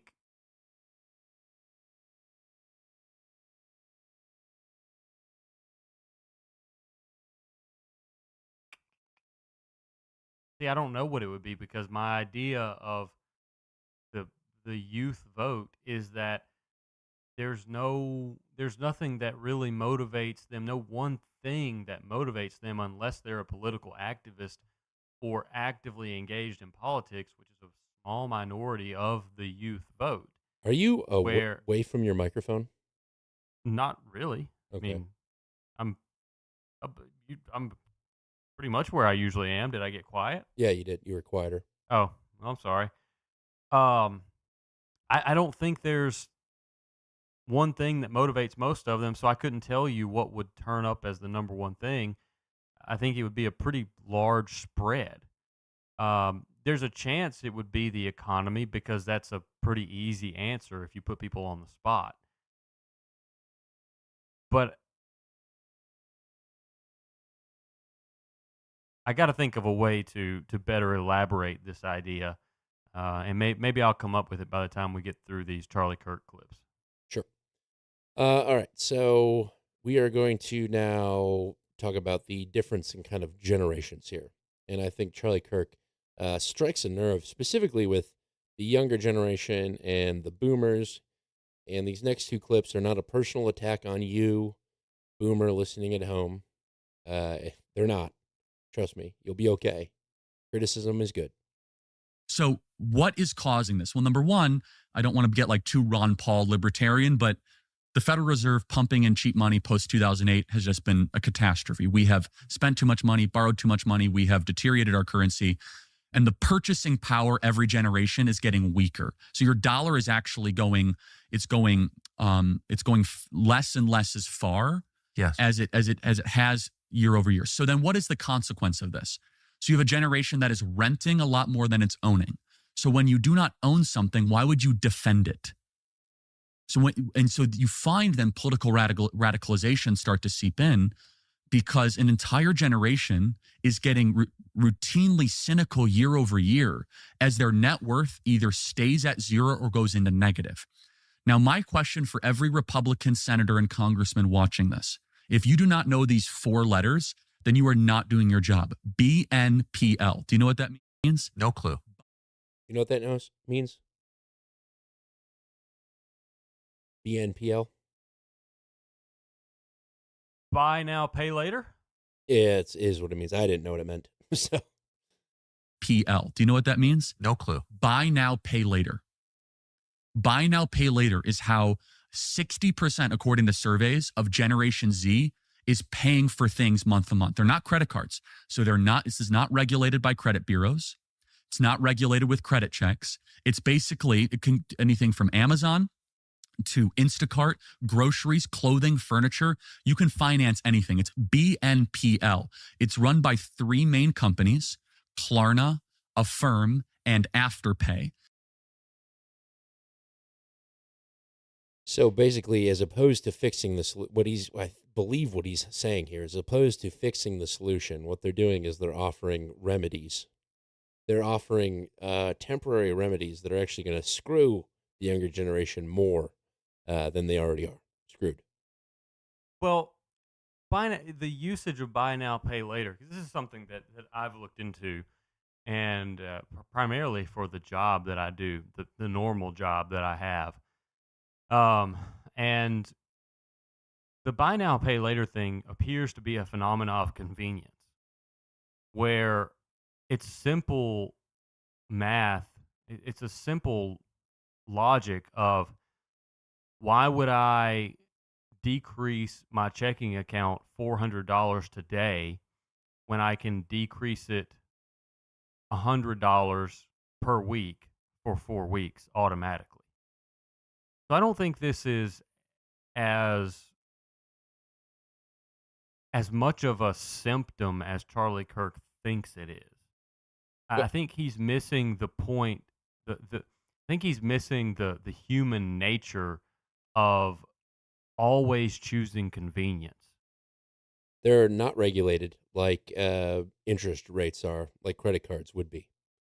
So interest rates can I be didn't high. say they were.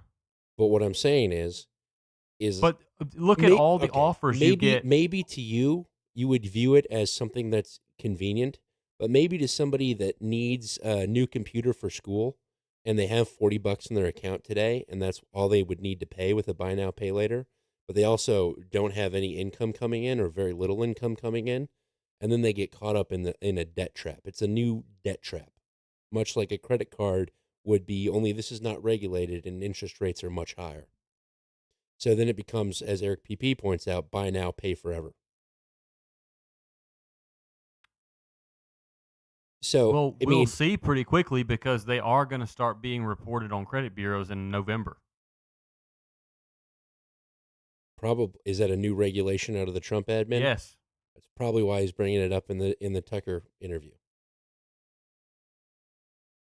All right.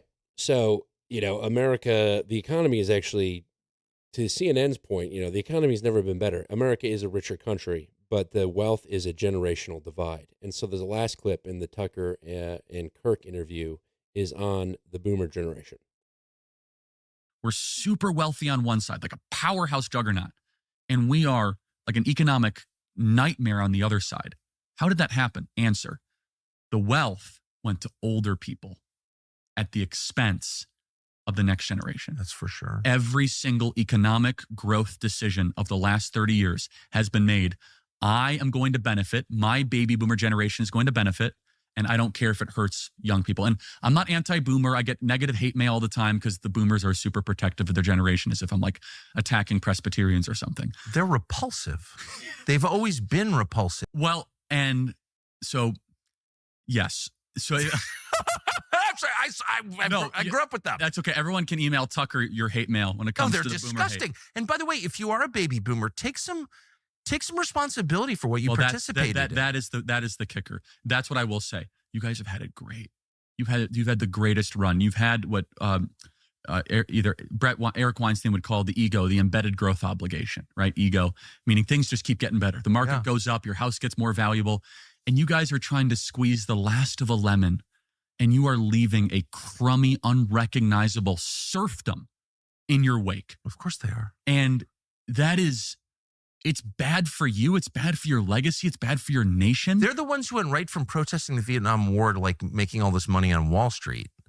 Remember Jerry Rubin was a yippie. I mean, this is before you were around, but John Kerry went from, the whole thing. It was all live action role playing rebellion. It's LARPing is what it was. I would just exclude anyone born between 1946 and 1964 from ever holding any office. And I know a lot of them, I'm sure they're nice people or whatever. We like Trump. But your generation, I forgot. But the whole generation is just rotten.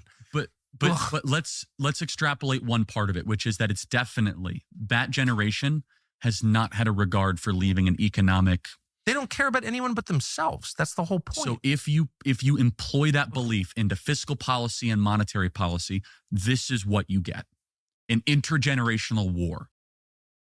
And this is where I think Charlie Kirk is so hypocritical on this point, because he's defending now. He is the spokesperson and the absolute mouthpiece of the Trump generation, of the Trump campaign, specifically to the younger generations. Meanwhile, you've got this big, beautiful bill that increases the debt overall in the country and will further worsen this problem because we'll be printing more money, further devaluing the dollar. And so this is kind of his take on this intergenerational warfare of the boomers, where the boomers have the perfect economy. They had born at the right time, bought houses when houses were cheap, and then took over government. The boomers were leading the government, and they've led us into this now financial fiasco that we find ourselves in.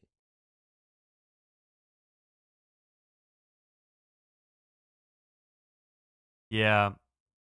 I mean, we're somewhat critical of boomers in passing here, more in a jovial manner than Tucker Carlson, especially Tucker Carlson.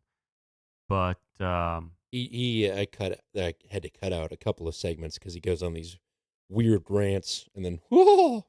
Yeah. But yeah, he has a lot of disdain for boomers. Come to find out, he was born like a year before the boomer or like year after the boomer generation technically got cut off. So Yeah.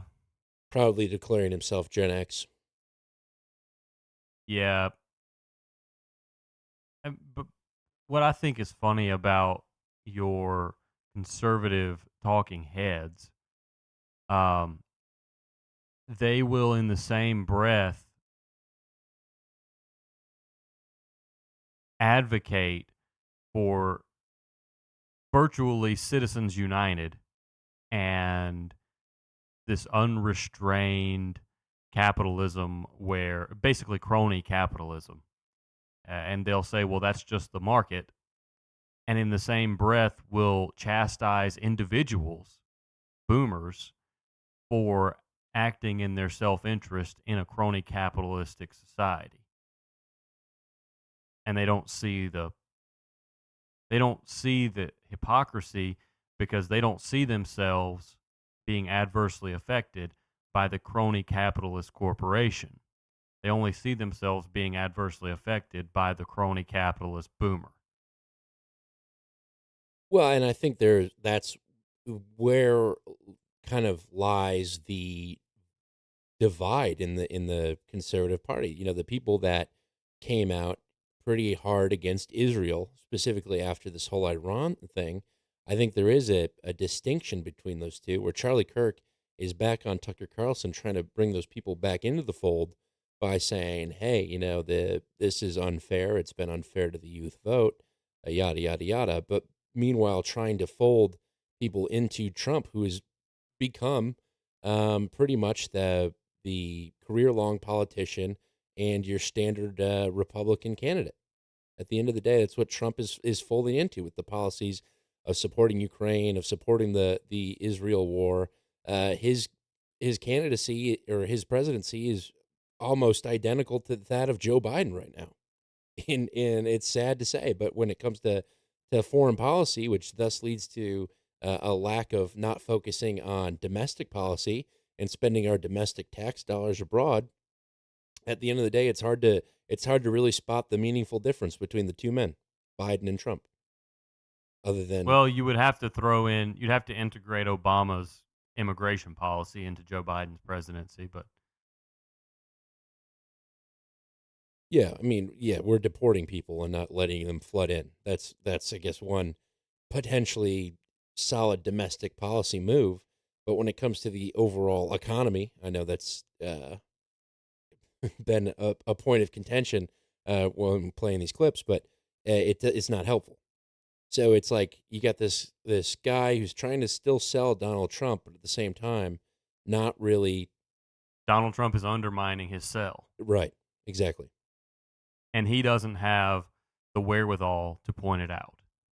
He's got to be the spin guy, and that's why the influcervatives and everybody that's trying to push some sort of ideology are so dangerous. That's why they're the worst, actually, because at the end of the day, they might sound like they want to help you. They might be like, hey, brother, here's a hand up. But at the end of the day, all they want you to do is behave and act a certain way. Yep.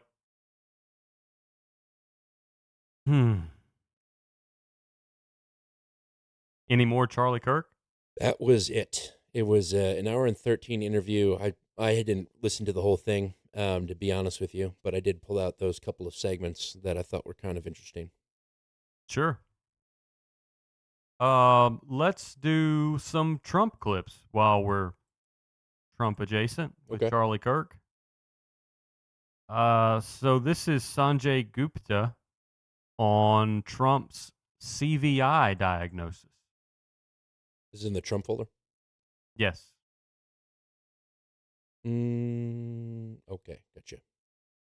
The White House revealing President Trump has been diagnosed with a condition called chronic venous insufficiency.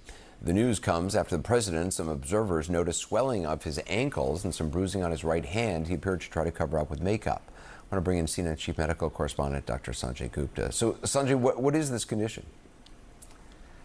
So chronic venous insufficiency, a relatively common condition, something that... Is it me? Am I the only one that thinks it's funny that Venus sounds a lot like penis, and it would be chronic penis insufficiency? Maybe it's just me. It's more common as you get older. Involves a problem with the veins. That's the venous part of that. So arteries carry blood away from the heart. Veins take blood back to the heart. If the veins aren't working properly, if they're not doing their job, blood can sort of start to pool. And that was probably causing that swelling that you just showed in that picture there. Again, a fairly common condition. I will say a couple of interesting things. He had a physical exam back in April, and so 3 months ago or so, and they made no mention of it at that time. So either it wasn't there or they didn't talk about it. It does appear that this problem has either started or worsened over the last 3 months. And I think that's what sort of prompted the exam that he had, Anderson. They looked at his blood to see if there's any problems that made him more likely to develop blood clots. They said it was fine. They looked for blood clots themselves because sometimes blood clots can block the veins. That does not seem to be the case. They looked at his heart to see that his heart was functioning properly, pumping blood adequately, because if it's not doing that, that can also lead to swelling. And that's, I think, ultimately how they landed on this diagnosis of chronic venous insufficiency. That's the first time I've ever heard of that. CVI. Yeah, I mean, it's pretty well known that sometimes old people's feet swell up, but I'd never heard the term either, the condition. Yeah, it's not really diagnosed with normal people. Normal people just call it getting old. Yeah. Oh, you got fluid around your feet. Yeah. The blood's not flowing through the veins to my Venus. So let's hear about some of the treatments that you can do. What kind of treatment is the president looking at? Yeah, so, if there's no blood clots or anything like that to treat medically, then you're really thinking of sort of mechanical things. So if you imagine swelling that's occurring in the legs, the lower legs, typically getting worse because of gravity, just raising the legs at night, for example. You could go to Mars. Sleeping on a couple of pillows underneath your ankles and your feet, that can be helpful. Wearing things like compression socks, that can be helpful. Being as active as possible. When people are active, walking and moving, that tends to create more circulation of the blood through the veins as well. So sometimes the problem just gets worse and it needs to be treated in other ways, but for the beginning stages at least, that's the best sort of approach. Compression socks and sleeping with some pillows. Yes, I would like to point out that a very good practice is to, no matter how old you are or how sufficient your Venus is, lay on your back and put your feet straight up a wall. It will. Clip Custodian. I was telling Clip Custodian I had some lower back pain. And I don't know if I ever got back to him on this, but he said lay on the floor and raise your feet up in the air. And do that like for 10 minutes. And I'll be damned. It helped. It helps. It's a good practice. It's a good practice to have your feet in the air. It's a good practice to hang upside down. It's a good practice to hang off of stuff. Just do monkey stuff. That's a great line. If there's any high school listeners out there, it's just tell all the ladies, it's a good practice to have your feet in the air. So why don't we go up to my room and get those feet up there, huh? Let's do some monkey stuff. Put a marker down for an intro because I don't feel like we have one yet. No, that's good. That's a good one. Okay, well, let's hear about Trump's bruising. That he tried to cover up with makeup. Oh my God! The American people should know about this. What else? We need, up? You know what the concept art for this is? It's a thumb with the lipstick on it. You know how people do the mouth with the lipstick? Yeah. Their hand. That's concept art. Very good. Bruising. The memo from the White House also goes into the cause of the bruising on the president's hand that he's been trying to cover. Yeah, right. He's been trying to cover up. We've seen the makeup on his hand, covering up these bruises. We've noticed this for some time, first of all, Anderson. I think going back to February, even with a visit that he had at that point, we saw some pictures of bruising on his hand. The White House doctors commented on this, and they said this is irritation and sort of minor trauma to the hand. They say probably as a result of lots of handshaking, on top of the fact that he's taking aspirin as an anticoagulant.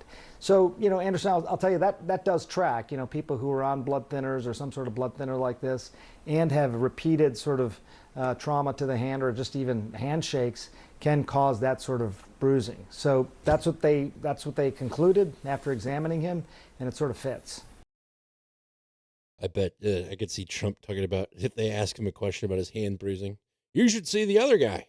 Said it was the best handshake he ever had. I don't know. I've got a firm grip. From taking a bullet in Butler, PA, to my hand bruised because I'm shaking hands too much. That is two opposing images right there. Yeah, it's a lot of handshaking, though. I mean, you have to imagine it's every day, probably close to all day. Probably. I mean, I don't know. Well, I wonder if you get arthritis in your elbow when you're like a major general. Because you're shaking hands? No, you're saluting all day. Oh. It's possible. They say a lot of people have carpal tunnel syndrome because they're sitting at computer desks all day. Yeah, and I wonder if Lindsey Graham has a sore jaw. Probably a sore butt to boot. Oh. You always have to take it past innuendo. I didn't take it past innuendo. It's from all that ice cream he's eating. Oh, yeah. Okay. I'll let you explain that one later. I think before we take a little break, and I think we should be pretty close unless you've got something else domestic. I think we should. Yeah, we're good. I think we should talk about how at least mention how the Colbert Show was canceled. Oh, yeah. Yeah, I do have a clip on that from the Morning Joe. The Colbert Show is off the air. Off the air entirely. They announced it right after the disputes, and I actually had their pretty sober analysis on it from Joe Scarborough, of all people. Well, let's go with yours. All right. So this is talking about the Colbert Show, and this was from the Morning Joe just yesterday. Big news from the world of late night stun. What? You're joking. It's not sober. No, it is actually, surprisingly. I'm not. This is not a bit. Big news from the world of late night stunned a lot of people. Yeah. Stephen Colbert came on his show open last night and said, it's over. Our last show is going to be in May of next year, so you still have some time with him. But he learned on Wednesday night, according to reporting, that his show would be canceled, that his contract would not be renewed.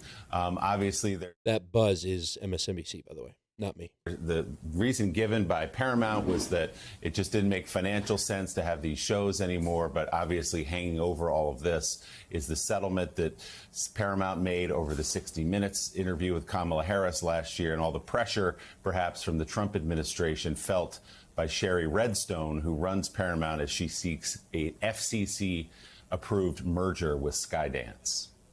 Yeah, the economics of the late night shows just didn't make the sense that it's made for the past 50 years through Jack Paar, the age of Carson, of course, Letterman, you go on and on. So the economics were making less and less sense. But the timing of this actually is terrible, and it's terrible because you had the settlement with Donald Trump. And then you had Colbert and Jon Stewart criticizing that decision. And then a week later, they're saying, oh, unfortunately, we don't have the money to continue this. I mean, it's not even like they're trying to hide the main purpose of it. I mean, it's certainly, again, you can make that economic argument, but that economic argument should have been made weeks before this or should have been made a couple months down the road. This just makes it look completely connected with the 60 Minutes settlement. Yeah, no question about it. And it is true that there's trimming happening all over the place at broadcast networks. There are late night shows that are having to give up their bands and things like that. But Stephen Colbert, 2 nights ago on his show, called that settlement on the 60 Minutes interview a bribe. He was very critical on the air of Paramount. And then about 48 hours later, you have this decision coming down that his show would be canceled. Yeah, so it sounded like Joe Scarborough like backed off of what he was saying, and then like he was saying, "Oh, it is because of Trump," and then went back to his kind of the economics don't make sense, and it wasn't Trump. It was like it was a really weird move by Joe Scarborough there. Well, this is the equivalent. What Colbert did is the equivalent of working at any company, knowing that the finances aren't great and that your position is one that could be on the chopping block, and instead of buckling down or trying something new to increase your value, you go and you spit in the boss's face. Well, he spit in the boss's face, but he also did so probably fair well knowing that he was already done. Like, I had a feeling he knew that he was done going into that, and he thought he could probably set himself up for now being this hero. Get a martyr. Yeah, he's a martyr. He went down for it, and out the door. And or Joe Scarborough in the next clip I'll play, because I did bring 2 clips, kind of rambles on about YouTube, but it's entertaining. But he highlights the fact of that he's probably going to be on YouTube. But it also highlights the fact that YouTube might be what's killing the late night show, if that makes sense. I had to bring this clip about Joe Scarborough just because it's almost like this dumbfounded boomer discovering YouTube, and it's pretty funny because he describes how everyone uses YouTube. Have a listen. The media world is changing dramatically. Yeah. And, yesterday, of course, I was working a good part of the day, which everybody knows that's code for trying to find what dogs we bet on when we do our off-track betting. Right. That's work. That's work. Pilgrimage. Yeah, that is hard work. When we do our Saturday off-track betting pilgrimage, it's still in Times Square, right? And so the office. So, but then I'd been working, had not seen the British Open, not seen the Open. Said I want to see the highlights. This is going a very, very, very long way to make a very small point. And I usually look at YouTube on my phone. So I said, and then I said, I got to work. So I had read somewhere that everybody was putting YouTube now up on their TV. All the kids are doing it. All the old folks are doing it. Everybody's doing it. I said, well, I can keep doing work. I can look at the dogs and also see the Open. So I did that, put it on the screen, and I just sat there working for 20 minutes, watching YouTube clips of, 10 hours of golf, sort of, crushed down to about 15, 20 minutes. And that's what was happening with the late night comics. So put on this show. They've got great production. They're spending all of this money. And most of the people that see anything about it see it just the way we saw it there. They'll see it, 15-second or 30-second clips. And just the economics of that doesn't make sense anymore for these late night empires as great as they are. Pretty much highlighting a changing market in a computers confuse me boomer type of way. Yes. I don't understand the young folks and their trends, but here I am doing it anyway. Yeah. The kids are putting YouTube on the TV. Imagine those crazy ass kids. What else are they doing? They're calling it casting. Yeah. These kids are financing a pizza. Back in my day, I could pay for a pizza. That's right. back when the dollar meant something. So it's funny because he's like, yeah, the media is changing. Colbert shows it's going off the air because everyone's watching YouTube. It was like, well, maybe you should do YouTube. And in fact, the whole thing was ironic because I was watching this clip on YouTube. you know? Well, the kicker here, and this is the dirty secret. The dirty secret is that name recognition can get you enough ad revenue to do okay on YouTube. But these guys that are coming off of network salaries aren't going to be satisfied. No, of And course in not. order to do really well on a long form podcast, whether it's on YouTube or any other platform, you've got to be good. You got to be really good, which is, that's part of the struggle for us is not that we're not good. It's that we're not professional. We don't have professional training in what we're doing here. We're trying to figure it out as we go and improve as we go and use people's feedback to get better. And luckily, people seem to enjoy it when we hash things out and talk about them in a thoughtful way, which is appealing to us. No, it's the whole point of the show. Right. It's the barroom conversation talk. Yes, and you've really got to be yourself and be good at it on these off-network platforms. And these guys have been doing shtick for so long that they're either going to have to rediscover themselves as comics, which they can do. It's a possibility. Or they're going to have to build an audience again. Right. I mean, in a grandiose way, I think Donald Trump is partially responsible for late night shows going down the drains, having their funding cut, and decrease in viewership because he broke them. They used to be kind of funny. They used to talk about the news. Donald Trump comes along in 2016, and then all of them went to this kind of center left outrage about Donald Trump. I mean, Jimmy Kimmel, I'm told that his show is supposed to be funny, but you turn it on half the time and he's crying. He's doing an monologue and he's shedding tears. And it's like, that's not funny. That's sad.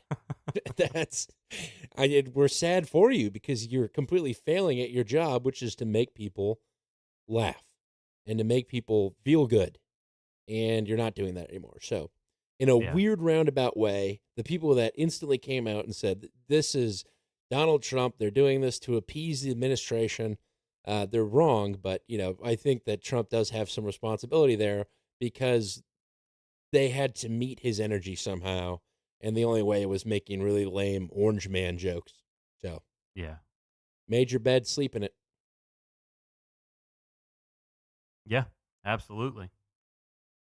Well, absolutely. Now I think I've got a funny, basically alternative history take on this, where I think the clip that I brought about Colbert explains why it was canceled, and let's just play it, see if you can pick it out. Okay. The late night show with Stephen Colbert just got canceled. Here is Stephen Colbert making the announcement last Thursday. Before we start the show, I want to let you know something that I found out just last night. Next year will be our last season. The network will be ending The Late Show in May. And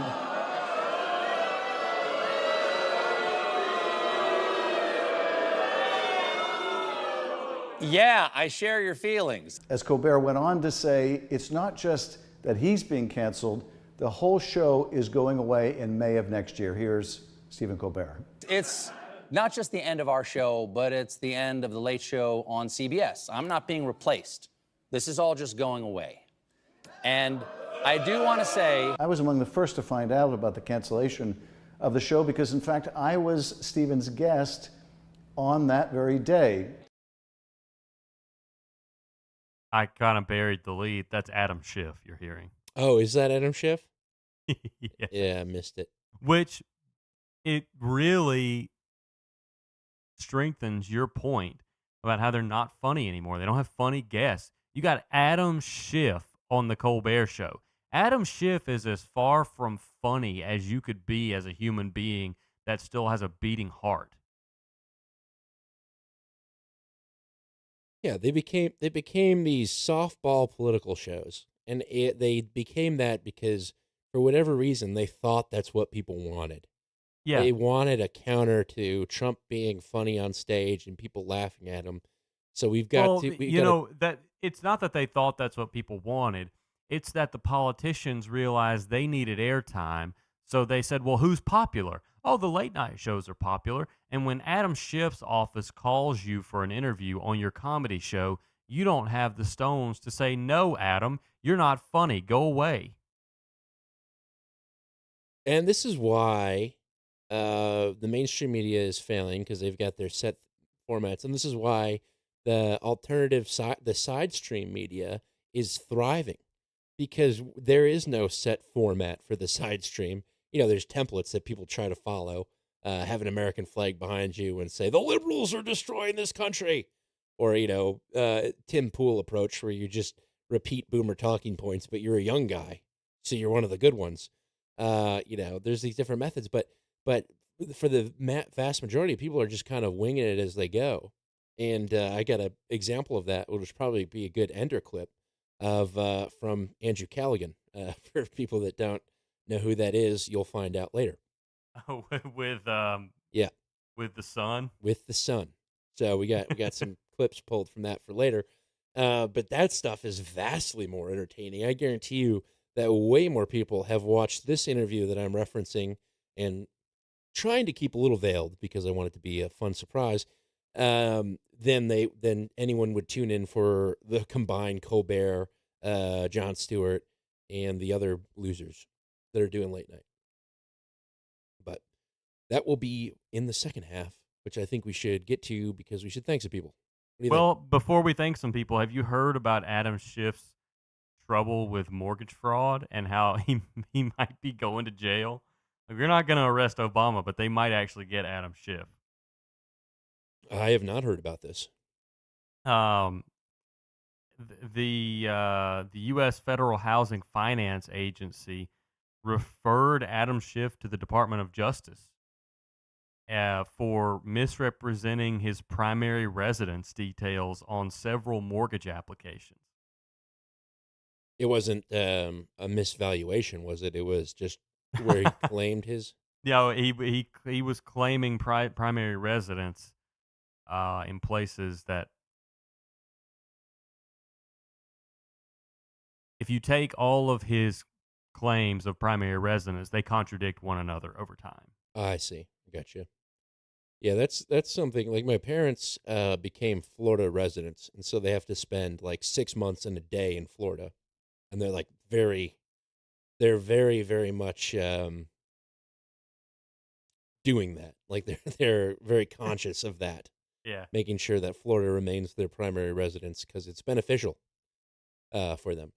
So that is interesting. But yeah, but if he had said one of his houses was worth more or less than it actually was, he could be a convicted felon, much like the president of the United States is.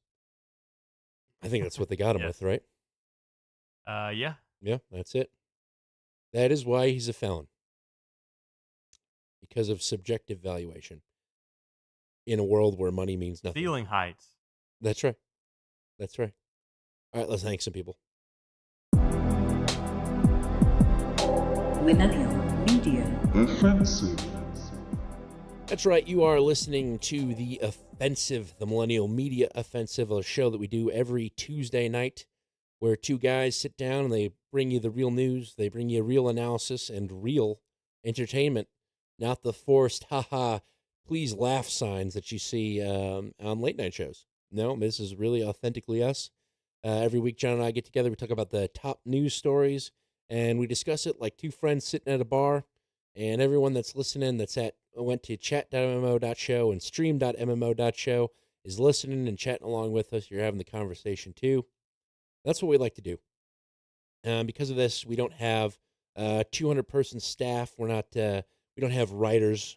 It is just John and I, and contributions from people we call value that's returned to us. And for that, we put the show out for free, and we say, hey, whatever the show's worth to you, feel free to return it. It can be submitting music, submitting clips, submitting art, or going to mmo.show/donate and sending in a donation. I would urge a few more people to do that. It was a little bit of a lighter week, but we'll get into that after we thank the person that did the art from this week. And we had a From the Grave win. This was a piece of art that was submitted that we liked, but it wasn't the best piece for that episode. And so we reached into our stockpile and pulled it up. It is from Wolf.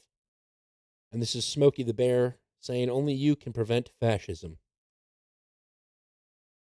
Which I imagine they have quite a few of these signs throughout Europe, specifically Germany. Well, it really didn't have anything to do with the episode. It was just what we had. And I was already late to go, be a dad. And I didn't have time to make anything. Dan didn't make anything. I don't think he had time to make anything either. I had to go be a dad, too. Ralph hadn't been out to pee since my wife left.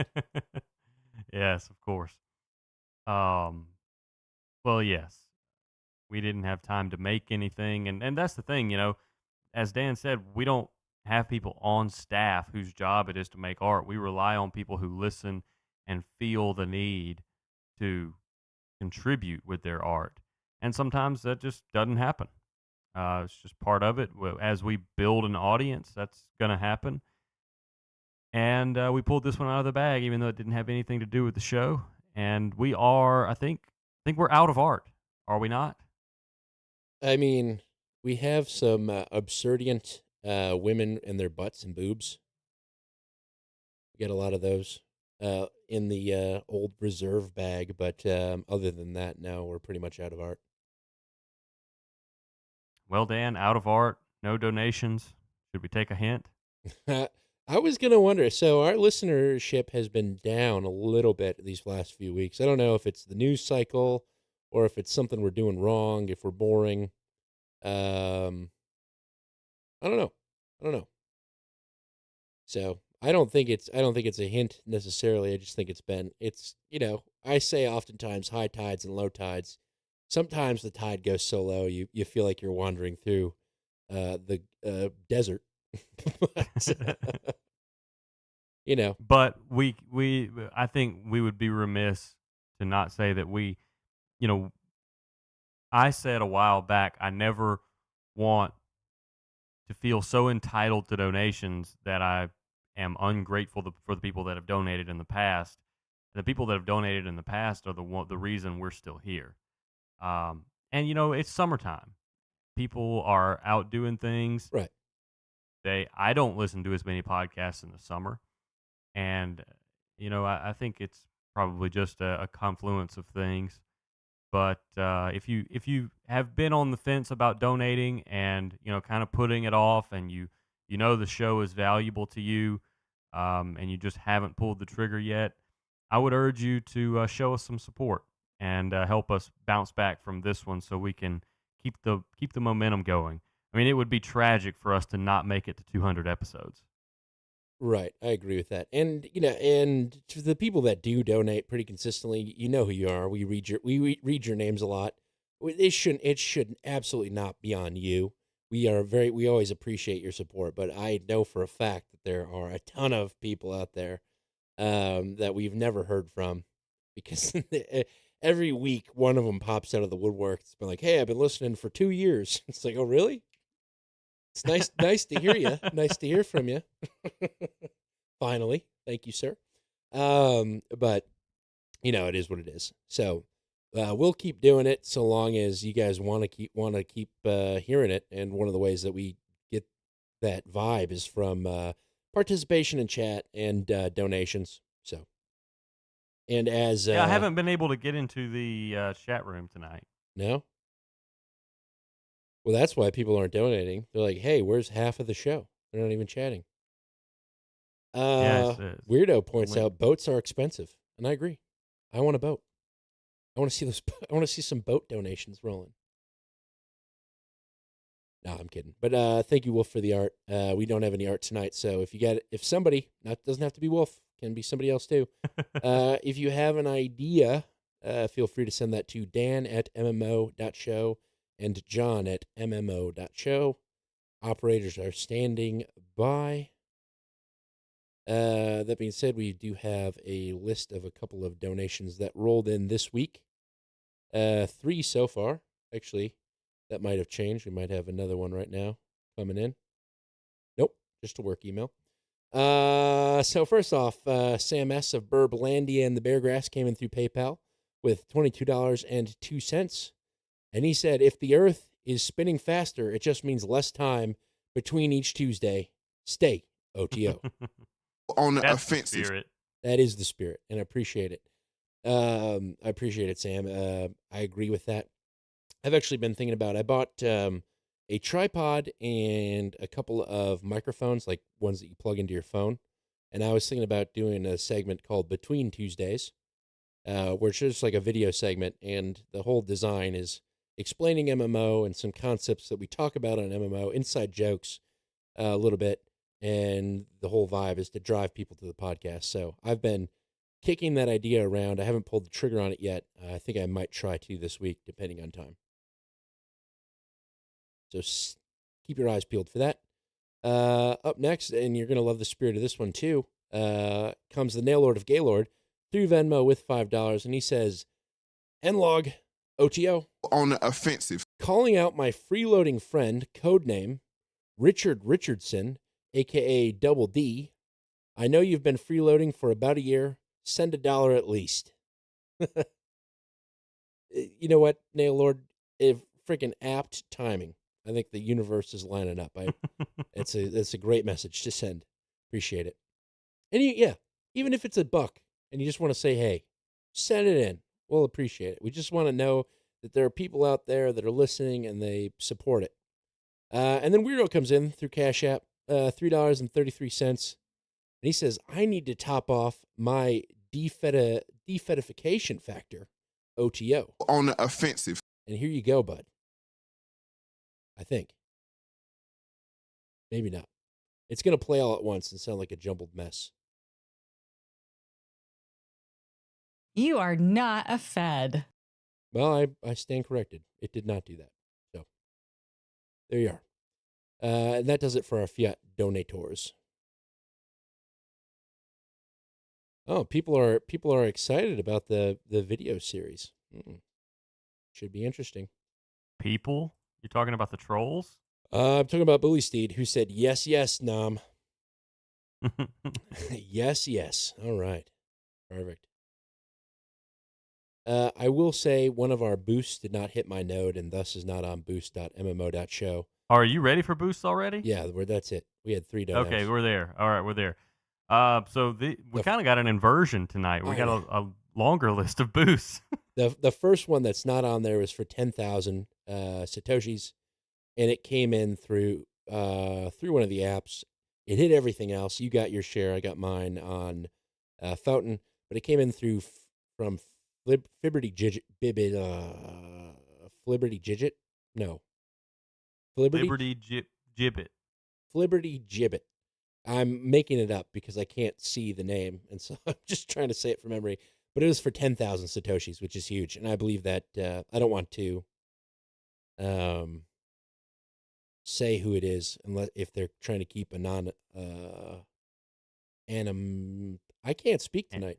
Anonymity? Yes. But it's somebody that everyone knows, a name they'll recognize. And if you do want that to be, you do want to be notified, just drop a message in the chat. And that okay, well, next on the list, now why don't you give him a Baghdaddy boost? I will. We got time. I will give him a Baghdaddy. Baghdaddy. Cha-ching. Baghdaddy. Yeah. That's so good. That is good. That was submitted by Sir Jared of South Burin. Burin. Good Yeah, Lord. I don't know. I've fallen apart in the second half. Are you Are you stroking out on us? I might. I think I have insufficient penis syndrome. Or whatever it was. Insufficient brain syndrome. Oh, all right. Next boost. Okay, CoinCat comes in with 5,000 Satoshis and says, caught you live on Rumble tonight. Errors on Fountain. Yes, my Fountain app on my phone has been force closing a lot. I need to reinstall it. So you're probably not the only one. And by the way, thank you, CoinCat, for your note. It was, sometimes you may think that sending us value is sending us something that anyone would consider valuable, like Bitcoin or money or clips or information. That's all good. But it's also valuable to us to just hear from you and hear why you like the show and that you enjoy it and that you actually feel like you're a part of something listening to it. So I really appreciate those kind of notes. And thank you for both the boost and your note, CoinCat. I really appreciated it. And I'm glad you appreciate us. Yes, thank you. Then we have next on the list, Oystein Berge comes in with 3,333 Satoshis and says, Elmo is working for Mossad. The hack is just a cover-up. Hashtag OTO. On the offensive. Yeah, Oystein Berge. Thank you. He's the Dutchman that does the Mutton Meat and Music podcast on Fridays at around 2:30 p.m., 3 p.m. on the Nice. No Agenda stream. Good show. Good man. Then Eric PP comes in with 3,333 Satoshis with no note. Thank you very much, Eric. B2 the Red comes in with a call to action. 3,000. We need like an air raid siren, that you would have at like an infantry camp where you'd have, you hear the siren, you have to get up and get your boots on and get to your stations. We need that kind of thing for people's call to actions because B2 the Red comes in with 3,000 Satoshis and says, hey, fellas, loved the show as always. Tonight's boost comes with a plea to all of the sane gays, lesbians, bisexuals, and allies out there in MMO land to take a stand and sign my petition to save our flags. It is far past time we speak out against the TQ plus movement and file for a formal divorce from the quote-unquote community. With enough of our voices heard, we also get our true flags as emojis instead of the rainbow and trans flags that spit in the face of our once noble movement. And then they've got a link to the petition, which we will graciously include in the show notes. Absolutely. Yeah, they talk a lot about, and I don't know if I'm not saying they because that's their pronouns. I'm saying they because I don't know if it's a man or a lady that does the petition. But I put the petition link in the chat room. They spoke a lot about kind of the transgender movement and coming after the kids, and really kind of that same J.D. Vance, the normal gay guy for Trump vibe, if you remember that Yes. back there. So that's kind of the whole vibe with that petition. Go ahead, give it a look, give it a read. If that's something you want to do. They mentioned bisexuals in there. I'm gonna state this for the record. I have something against bisexuals. I don't think they exist. I just think they're gay people afraid of commitment. At me. Okay. Make a new flag for Dan. That's right. New flag. C. Brooklyn comes in with 1,234 Satoshis. No note. Thank you very much, C. Brooklyn. Bully Steed comes in with 1,111 and says, during Biden, economy was crickets during election. Reproductive freedom. Now vote for communism. No, I remember when my dad purchased a home and the interest rate was 12%. Talk about the money. And I think that's kind of the point I was making about the stupid writer in New York City saying that it was about interest rates. It's not about interest rates. It's about prices. Yeah, the overall pricing. I agree with that. It is too damn high. Okay, and then we have, thank you, Bully Steed. Mr. H comes in with 1,000 Satoshis and says, a boost for John McPain, who accomplished his goal of a 225 bit. We've read this one before. Yeah, it's not on my list. I don't know why it's showing up on yours. Okay. Well, I was going to point this out last time when we read this one. John McPain accomplished his goal of 225 bench press. Did you know only about 3% of active men can bench press 225 pounds? I did not know that. Now, if you go general population, it's a lot lower. But men who work out more than once a week, I think it's only 3% can bench press 225 pounds. It's been a while since I've done a bench press with actual plates. How much is a plate? Plate is 45 pounds. 45. One plate on each side 90. is 135 total. 2 plates on each side is 225. I don't know if it was 2 plates, but I remember in high school I had a plate and something on there. It might have been 2 plates. Maybe not. Maybe it was like a plate and then one of those 35ers. I'm pretty sure I was close to 200 in high school. Well, to be considered an above average weight mover, the standard is 225 bench, 315 squat, 405 deadlift. I think I could do deadlifts all day. My calves are insane. I mean, have you seen my calves? Yeah. I've got porn star calves. They're huge. Yeah, the camera's always down there. Certain shots, yeah.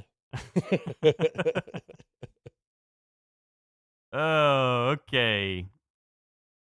Well, the last one we have is Eric PP again, who comes in with 333 Satoshis and says, title recommendation, do monkey stuff. Yes, I think that's a pretty good contender right now. I agree. Bully Steed streamed 399 Satoshis. These are backwards in order, but we'll do them anyway. Bully Steed streamed 399 Satoshis to number 177, titled Leave It to Beaver Cheeks. Eric PP appears to be streaming now 2,823 Satoshis, and CoinCat appears to be streaming now with 4,590 Satoshis. Thank you all for your streams, for your boosts, for your donations, for your letters, for your mail, for your links, for your information, for your opinions, for everything. This has been a great experiment.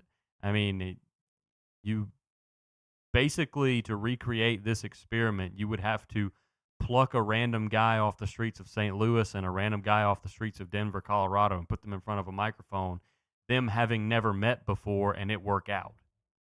Yeah, I think about that all the time. I messaged a random guy on IRC.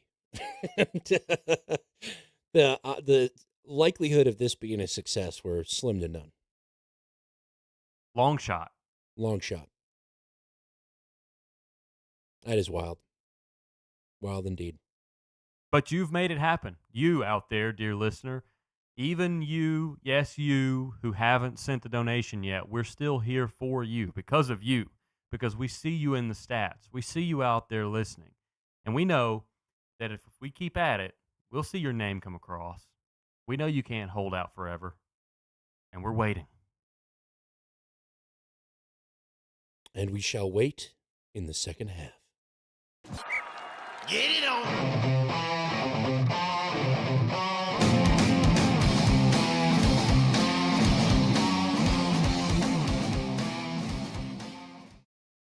Yes, sir. Yes, sir, indeed. Second half show. Is it clear that I didn't know where I was going when I started talking? I figured. I didn't know if you were going to save it or not. Yeah. So anyway, I think we should talk a little bit about Israel. I see you've got some Israel stuff. Yes, I do. Well, to start my Israel segment, I want to say I've discovered a new news outfit on YouTube called EWTN, Uten, as I like to call them. Uten. I know about EWTN. It's a Catholic news organization. I know. And if we ever quit this and you want to stay in the business, I think you should audition. No, they're the left wing news organization. I think. Okay, well, I pulled my Israel setup from Uten. Okay. Oh, we'll give it a go. We'll give it a go. Its symbolic significance also causes us pain. Remember that this church was watched over with care, affection, and fondness by Pope Francis. Reaction from a Vatican official after artillery fire from an Israeli tank unit hits the only Catholic church in Gaza, killing 3 people and injuring 10 more, including the parish priest who spoke on the phone almost daily with the late Pope Francis about the war's toll on civilians. Welcome to EWTN News in Depth. I'm Catherine Hadro. Upon learning of the shelling of Holy Family Catholic Church, Pope Leo XIV renewed his call on Thursday for an immediate ceasefire in the Israeli-Hamas conflict and for reconciliation towards an enduring peace in the region. Addressing his concerns, Israeli Prime Minister Benjamin Netanyahu called Pope Leo on Friday to discuss what Israeli Defense Forces called a mistake. Yeah, a big mistake. A huge mistake. I mean, an enraging mistake. If you are a Catholic... I was going to say, I thought you were going to be just up the wall. I mean, I was. I sent this to some people I know that are Catholic and 100% supporters of Israel.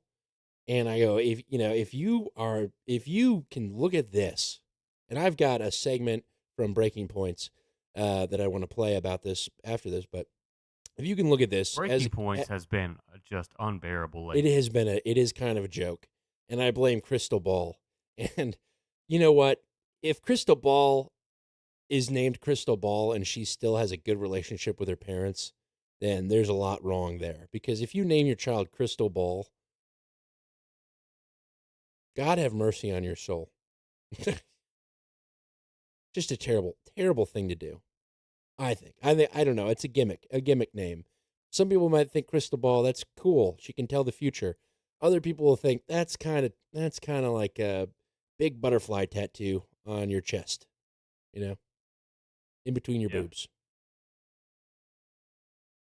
I'm probably offended quite a few people with that, but anyway, yeah. If you can look at what happened to this church, this historic church, the only church in Gaza, as a Catholic, and say, well, if Israel wasn't doing this, all these Muslims would be coming over here and beheading us. If that's still your stance, you're not a Catholic, you're a clown.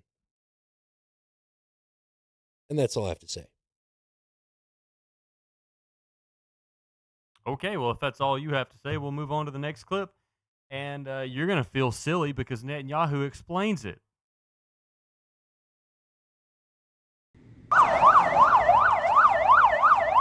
Jeez.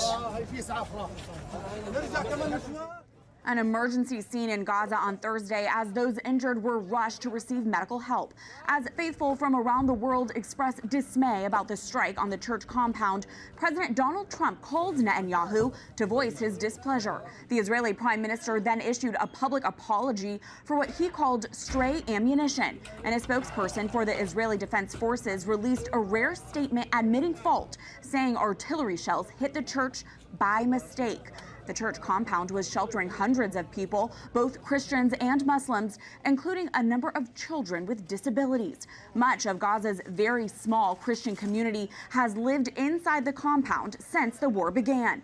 Caritas Jerusalem said the parish's janitor and an elderly woman receiving care in a Caritas tent were among those killed.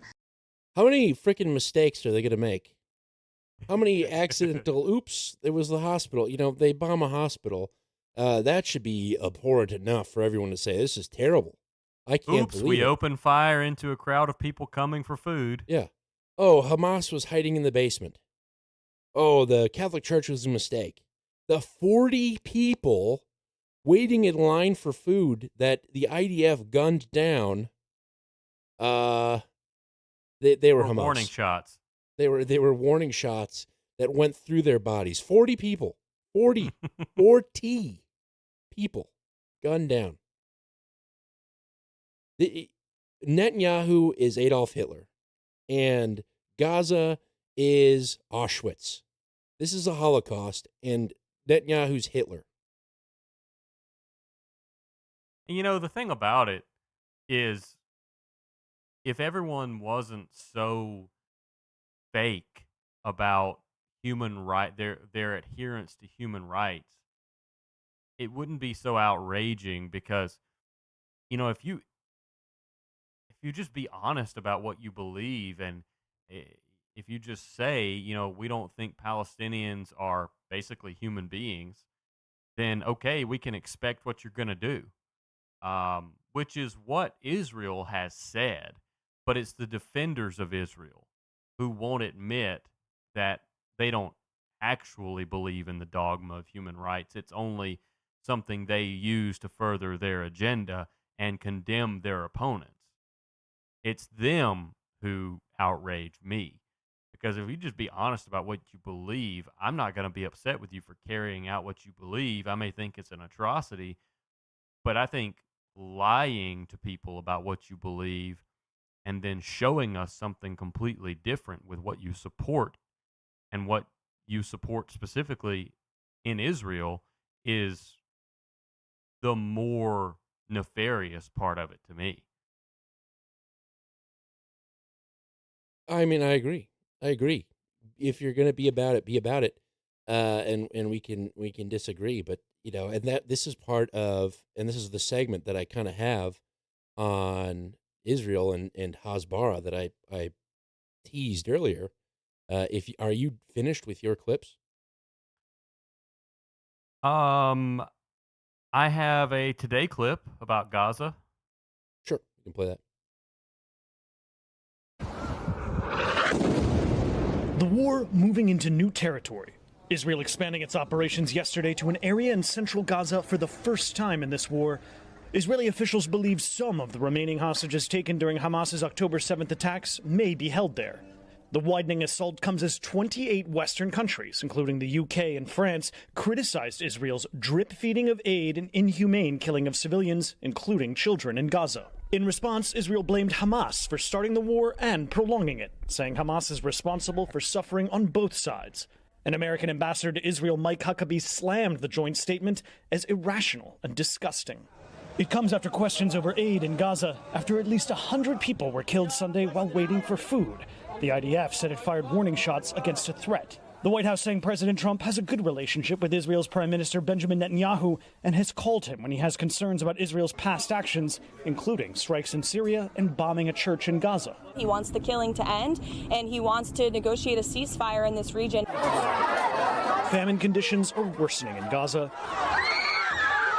The World Food Program warned yesterday that a quarter of the population faced famine-like conditions. Palestinian health officials said at least 19 people had died earlier this week from acute hunger. Ambereen Salimi is an American doctor who's been working in Gaza for the past 3 weeks.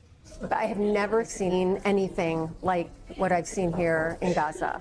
Children at this soup kitchen are desperate for food, but the kitchen has closed for the day. Have mercy on us, this woman says. Have mercy on our children. And guys, back to the president's diplomacy with Israel. The White House also said yesterday that President Trump is working on freeing those remaining hostages in the Gaza Strip, for which negotiations are still ongoing. Savannah? All right, Matt Bradley in Tel Aviv. Thank you. Say 100 people? 100 people were gunned down? Mm-hmm. Ugh. I mean, my hope is that, with at least within the Catholic faith, people look at this and say, and I would pray, Pope Leo's made kind of veiled statements of Israel's barbarity, but he hasn't come out and condemned Israel, which I don't know if a pope does that, if he condemns full-on countries or governments, but he should. He should at this point. But my hope is that at least the Catholics that are all Israel's our greatest ally would at least wake up and when they see this and say, oh, I can relate to these people. These people are my brothers in the faith, my brothers in Christ. That's not right that they're attacked, that this church is destroyed, that these people are killed. At least that might jar you awake. And so that's what I hope is happening. But yeah, if you can make it this far and still have people that are supporting Israel, like the Yahoo at the Babylon Bee, then it really hurts my heart. I was sitting Elise and I went out to dinner in the Hill, which is the last little Italy in America, is their claim. And it's a very heavily Italian community. And we were sitting in this Piazza de Imo. I sent you pictures, John. It's this fountain, this beautiful marble fountain that was made in Italy, and the people of the community all funded it together. They pooled their funds together, and in this best part of town, they built this beautiful piazza with this fountain and the benches, and it's lovely. There's a little gelato shop next door. You get some gelato. You sit on the fence. You watch that little kid.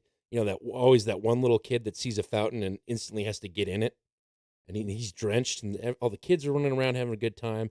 Very nice night. Elise and I sat there having our gelato, and it hurt my heart because it is a beautiful, beautiful thing that this community has so much pride in their community, pride in their culture, pride in their faith, really. It's built right outside of the Catholic Church in the town. And that they came together and they built this. And the fact that there's not one of these or something in every community in this country is what hurt me. Because it's like, I want the fountain in my town. I want the people of my town to build something. I want us to all put our names on it and say, we did this. We're proud of this. We built it.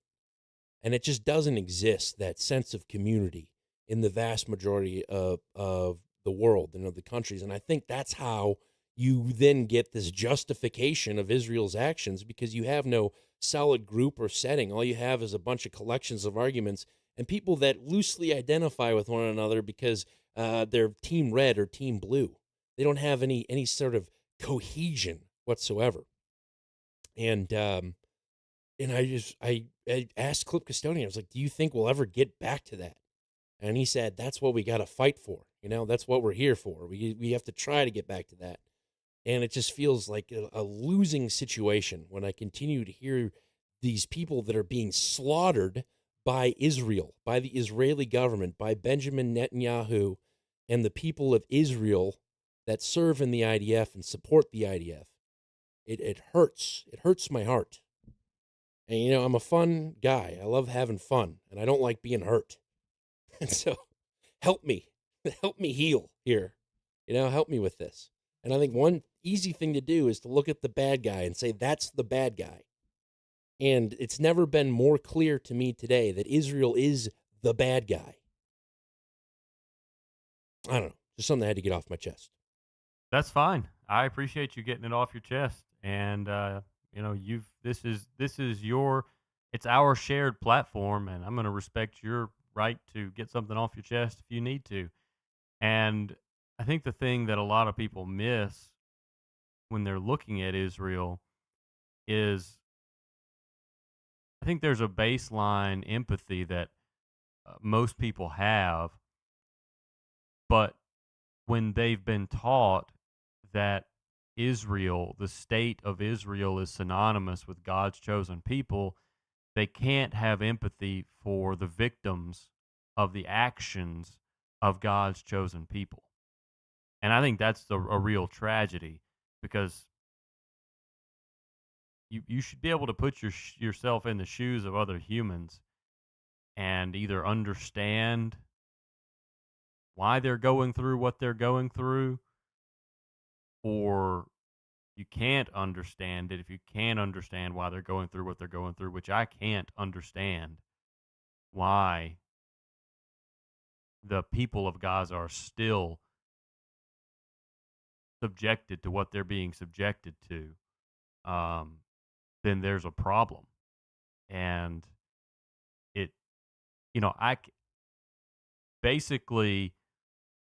I can't imagine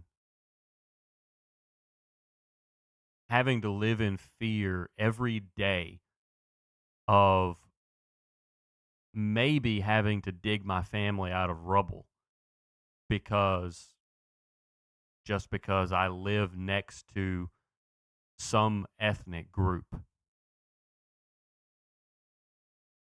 And I may not have ever done anything to hurt them or expressed support for the group that they're supposedly attacking.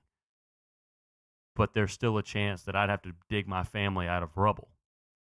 And if you can't put yourself in those shoes and at least grapple with that human reality before you say, yes, I still support Israel, then I think you should at least try. I don't want to make any judgments, but I think it's something that it's a good practice to see what people are going through, and instead of dismissing what you see with your eyes, try to put yourself in the shoes of that wailing father as he pulls his young child out of the rubble and tries to run somewhere for help. And then the question becomes, well, why?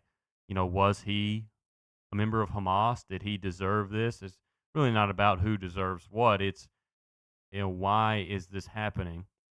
And the answer that Mike Huckabee and others, the Zionist Christians, would give is, and it's the answer that we heard in that clip, is that Hamas did this. This is all because of Hamas. Well, Hamas isn't launching rockets into a Catholic church. Hamas isn't launching rockets into hospitals. And if you want to make the argument that you're still punishing Hamas, then give us some numbers. Tell us how many Hamas fighters you killed last week and how many women and children you think you killed last week, and let everyone judge. But I think we all know what those numbers would be. And I think everyone knows what's happening here, which is the most frustrating part. Yeah. I don't think anyone would deny what's happening here. They just have to toe their respective lines. It's such horseshit. It really is. I don't know. The 40 beheaded babies that everyone quoted and said, "Oh, it's terrible." That didn't exist. You can't even name. All right, there's got to be at least one mother that is going to talk to the news about her beheaded baby from Israel. Didn't happen. But now you have actual children waiting for food. They don't even have. Yeah. They don't even have food. They're waiting in line for food, and they're being gunned down by well-fed and well-armed IDF soldiers while they're waiting for food. That's real. That's actually happening. There's videos of it happening. That's not Hezbollah. That's not Hezbollah. That's the cold, hard facts. And if you want to believe that these are God's chosen people, despite people that study the Bible and listen to this show writing in and telling us that idea that Israel is the Israel of the Bible is kind of a joke, go ahead. But don't pretend to be righteous, right? Don't sit up on your high horse and look down, because you're not. You are, in fact, it's gross. This is something I think about a lot, because I know a lot of people who believe that, and they believe that the state of Israel is the incarnation of God's chosen people in our time, and I think it's a non-starter to make the Schofield argument and argue about the validity of the state of Israel as God's chosen people. I think what maybe the better angle to take is to say, though they may be God's chosen people, they can be wrong.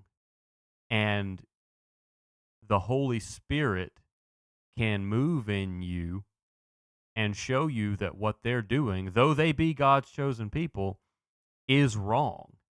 And it's not something that you as an individual or you should tolerate from your representatives. And it's not something that your representatives should advocate, and especially when they're representing you.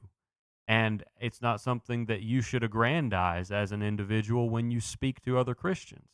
It's not, it doesn't follow any of the biblical morality that we're supposed to uphold. But it's not even close. So just because if we assume they are God's chosen people, that doesn't mean they write the rules. It doesn't mean that we have to bend our morality to service their egos. Right. slaughtering children is a whole lot more different than worshiping a cow in the desert. Yes, it is. Which is one of the first things they did wrong after escaping Egypt. And I think this would be a good place to leave this discussion. God uses in the Bible many times people who aren't his chosen people to judge his chosen people. Very good. Okay. So, all that being said, we've got a Catholic church that was bombed in Gaza. And the breaking points people, this is Emily Jashinsky's on there, and Crystal Ball, who I pointed out earlier, are pointing out a tweet that was put out by the writer of Babylon Bee, or the founder of Babylon Bee.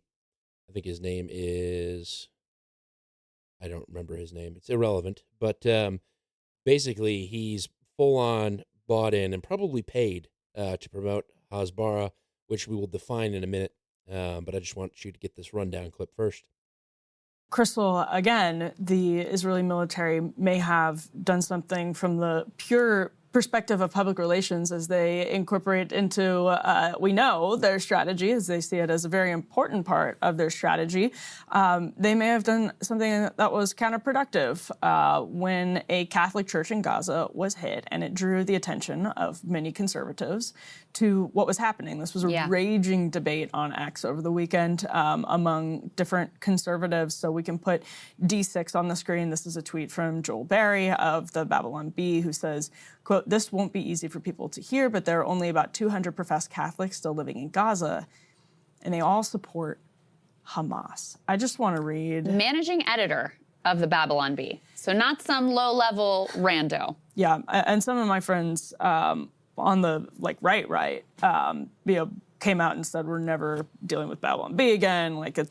This is the final straw after that happened. And we're going to get into more of this, but I want to read just on that point as a response, this post from former Congressman Justin Amash, former Republican Congressman Justin Amash. He's a libertarian, he's Palestinian. He says, quote, "The claim that Orthodox and Catholic Christians in Palestinian communities aren't, quote unquote, true Christians is reprehensible, an attempt to erase the identity of a people living in the Levant since ancient times and alienate Christianity from its ancestral home, the place of Jesus Christ." Amen, Justin Amash. I think he absolutely nailed that response to Joel. But Crystal, this debate is now not going anywhere for the people who are the most supportive, defensive of the Israeli government at every step of the way. Yeah, that's nuts. Isn't that nuts? That's the Babylon Bee guy. He said, they all supported Hamas. And so that's why they had to have their building blown up and be killed. That's a Babylon Bee. And then I think Cardinal Pizzaballa, I think this would be a lot more impactful if Pope Leo did it, but Cardinal Pizzaballa went to Gaza to see the people. And this is where I really hope this resonates with, if not the larger Christian audience that believes Israel's our greatest ally, at least the Catholic audience that might have inklings of we should support Israel in this. I think this was a really powerful moment, and this is D9. You can see him posing with kids. Look at that. This is such a beautiful sign of resilience. And just to go back to this Joel Barry. This is who he's saying is Hamas. Yep. This is who, right here. Look at this little girl taking communion, this little boy looking over her. Mm-hmm. That's who he is justifying their murder. Let's be really clear by saying let's be honest, they all support Hamas. That's what he's doing. And the number of tweets and commentators and arguments that I've seen made exactly like this, by the way, applied to the entire population, I can't possibly keep track at this point. But for him to put it out there so clearly about Christians in particular, this is the first, I saw a significant backlash from the right of wait, these little kids? You're saying these little kids who are here with, with this cardinal taking care, you think they are Hamas and deserve to be murdered? Yeah. Well, there's a Catholic Protestant third rail, particularly on the right, because the right is still more. I think that the sort of professional right, the conservative movement, is knitted together by religious fabric in a way that the left really isn't anymore. And so the Catholic Protestant third rail, when that gets touched, it can flare up. But one of the interesting things I saw is a lot of my fellow evangelicals were wildly offended by what Joel said, and were saying so. This was completely wrong. And that is something that you don't often see, to be honest. A bunch of evangelicals rallying behind Arab Catholics in Gaza because someone dared to affiliate them with Hamas. These are children. Children. And so that's the Babylon Bee guy, Joel, whatever his name is. He is clearly a Zionist shill and quite possibly being paid to promote those disgusting viewpoints. Some proof that I might add to this, and before we get into it, we've been talking a lot about Hasabara.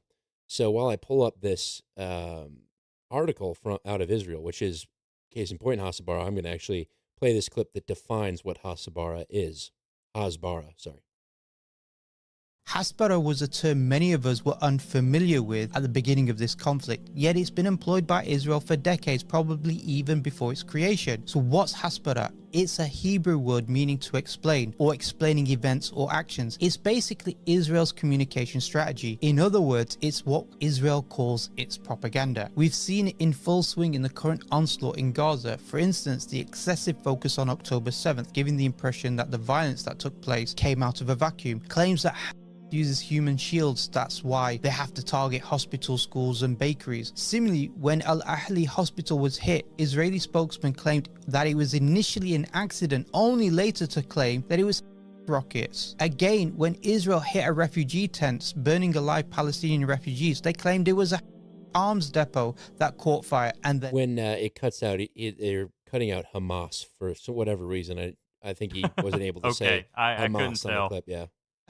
arms depot that caught fire and then exploded, causing the subsequent explosion and fire of the tents. Asper is an attempt to reframe the conflict, obfuscate, to create confusion as who is responsible, or simply sell a lie to justify the actions of Israel. For instance, whenever a massive number of women and children are killed, we constantly hear the phrase war is hell and analogies to bombings of Dresden. Hasper is a big topic, but this communication strategy, including utilizing paid Zionist shills or AI to comment against pro-Palestinian accounts, is clearly a form of propaganda aimed against anything that seems to be critical of Israel and even slightly pro-Palestinian.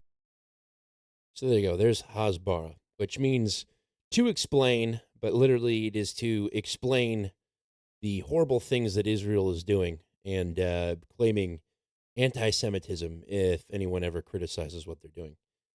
That being said, this article came in from Weirdo this week, and it is titled Israel to Fund Tour for MAGA and Pro-Trump Influencers.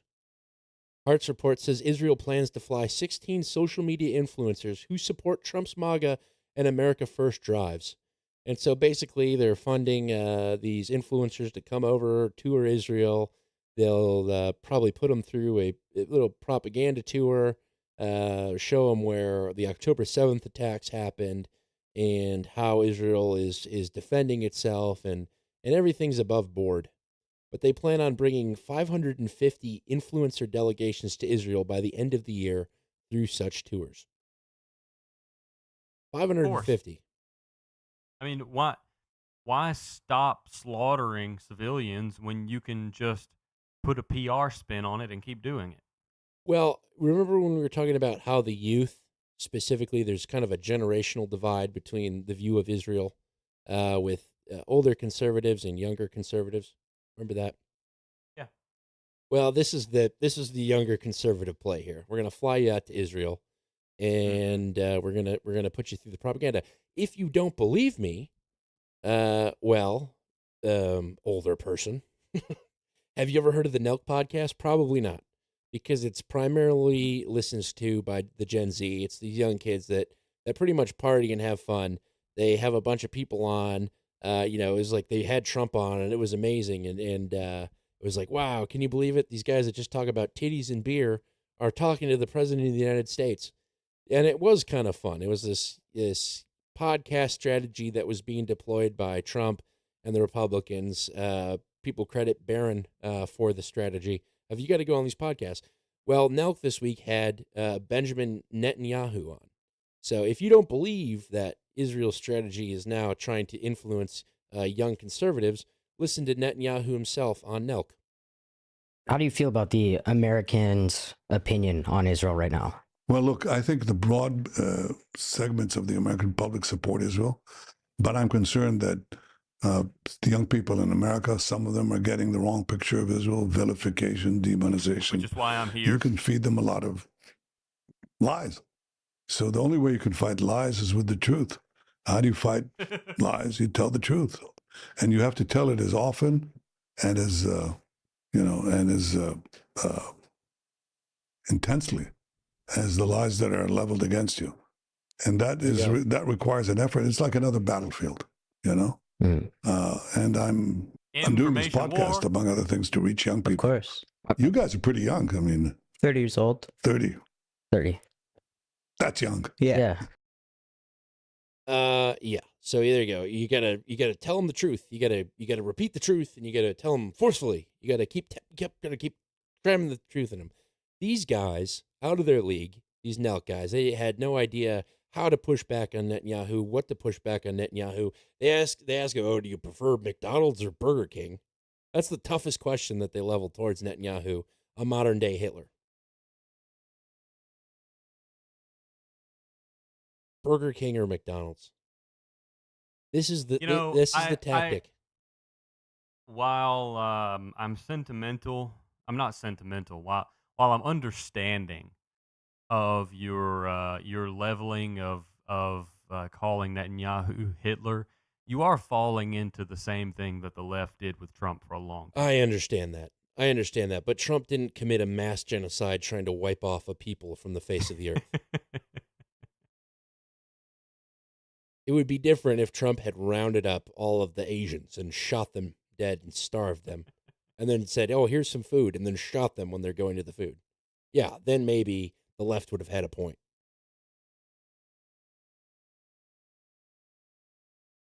So I think it's pretty obvious what the Nelk podcast was. They didn't bring Netanyahu on because he's some crazy popular figure with kids. No. With younger people. With their audience. Israel weaseled their way onto the show so they could try to present that image of Netanyahu and of Israel. No, they said, hey, kids, do you want $250,000 each? Probably. They paid him. And they said, Net and who? Get him on here.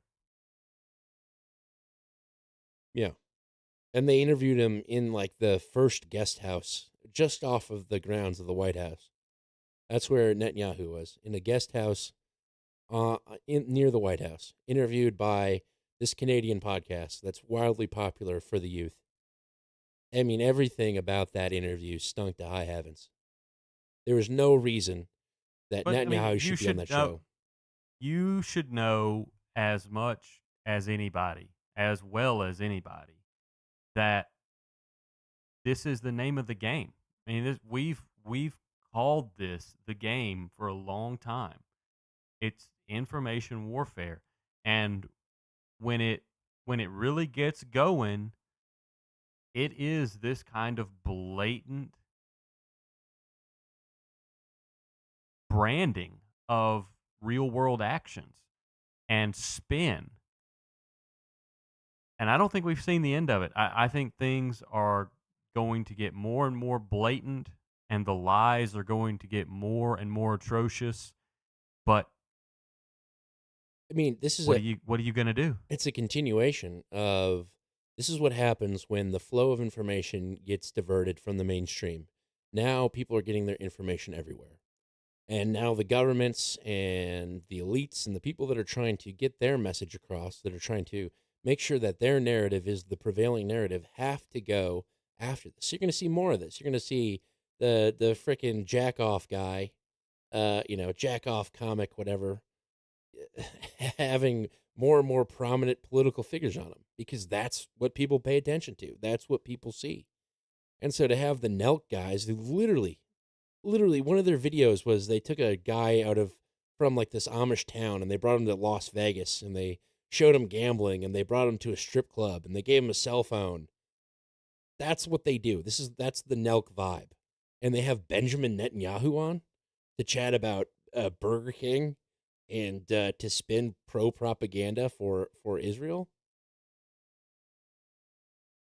It doesn't make sense. It makes sense when you think about what's being done, the clear and apparent hasbara of, hey, let's make Israel cool.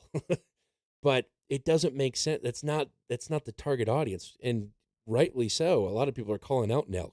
Like, how the hell could you do this?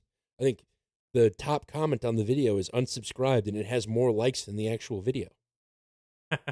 So it's not. That's good, and that's the media boomerang. I know. So it's not working, and I think they went on some left-wing streamer to answer like questions about it and to defend their choice.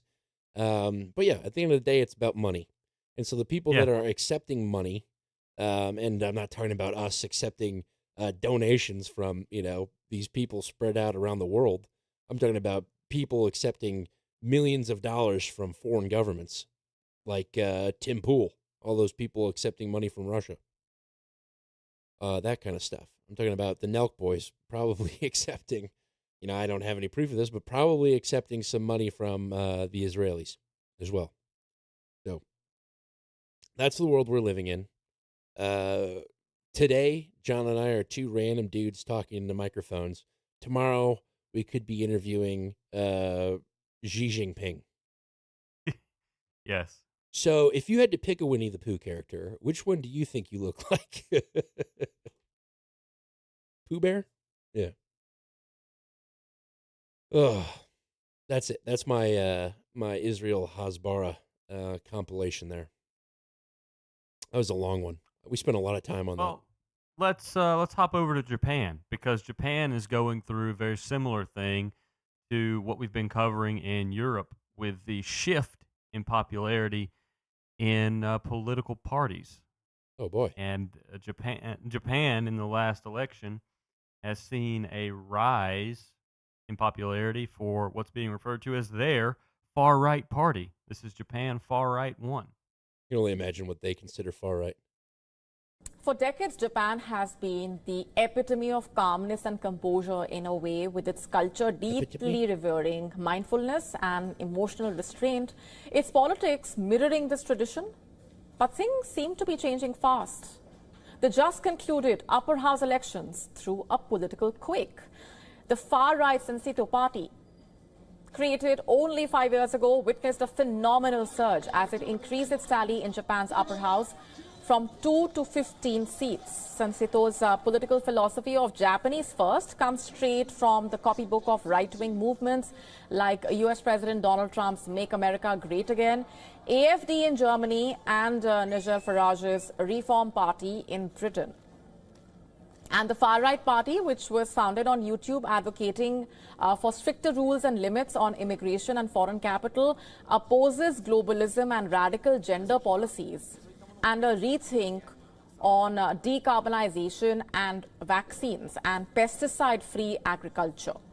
While recent surveys have put immigration far down on the list of voters' concerns, Sensito blames the influx of newcomers into Japan for a host of ills, from crime to rising property prices to dangerous driving.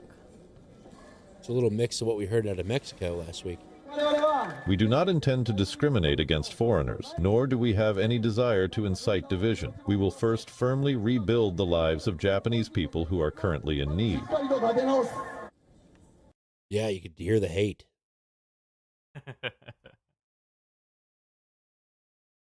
Okay, let's go ahead with the far right number 2. The rise of Santeto and its success prompted Ishiba's government to announce new immigration policies, and other parties also made promises during the election campaign. Ishiba's LDP proclaimed the goal of achieving zero illegal foreign nationals and said that the government will strengthen the management system for immigration and residency status. The number of people who don't obey rules are increasing. People don't voice it, but I think they feel that. Also, the burden on citizens, including tax, is getting bigger and bigger, so life is getting more difficult. I think everyone feels it, even if they don't say it. As I mentioned earlier, I think the biggest factor is that they are speaking in behalf of us. However, not everyone is convinced that Santeto can sustain the surge in its popularity. Many believe the party is feeding on temporary discontent, and Japanese voters are more worried about inflation and the economy. That'll be interesting because Japanese are very reserved people. So it would be something that it wouldn't seem like there's a lot of support behind it. And then all of a sudden, the election comes, and it's like 75-25. Everyone's voting for the Shishito party. Yes, but this one may get a little more international attention because one of the tenets in foreign policy is a stance that U.S. military bases constitute foreign interference. Well, I mean, I feel like, yeah, that is not going to play well, even if it is their domestic, given the situation it's not gonna fly in the region. I don't know. I have a feeling that the Shishito's probably disdain for China is a lot higher than it is for military bases. Although I had seen a couple of articles of people being fed up with the military bases because of a couple of incidences where a soldier would get drunk and then get handsy with a local woman or something like that. Yeah. I mean, basically, it's a historical and national pride party with a focus on citizens' well-being. Yeah, effectively. How awful. Yeah. They're a hate group. We're not going to discriminate against anyone. We're going to make Japanese people's lives better. Hate. Pure hate. It's been the theme. Unadulterated hate. All across Europe. We love our people and we want to help German lives. Hate group, far right. Pretty much Hitler 2.0. Funny stuff. Oh, you're quoting yourself now, huh? Well, again.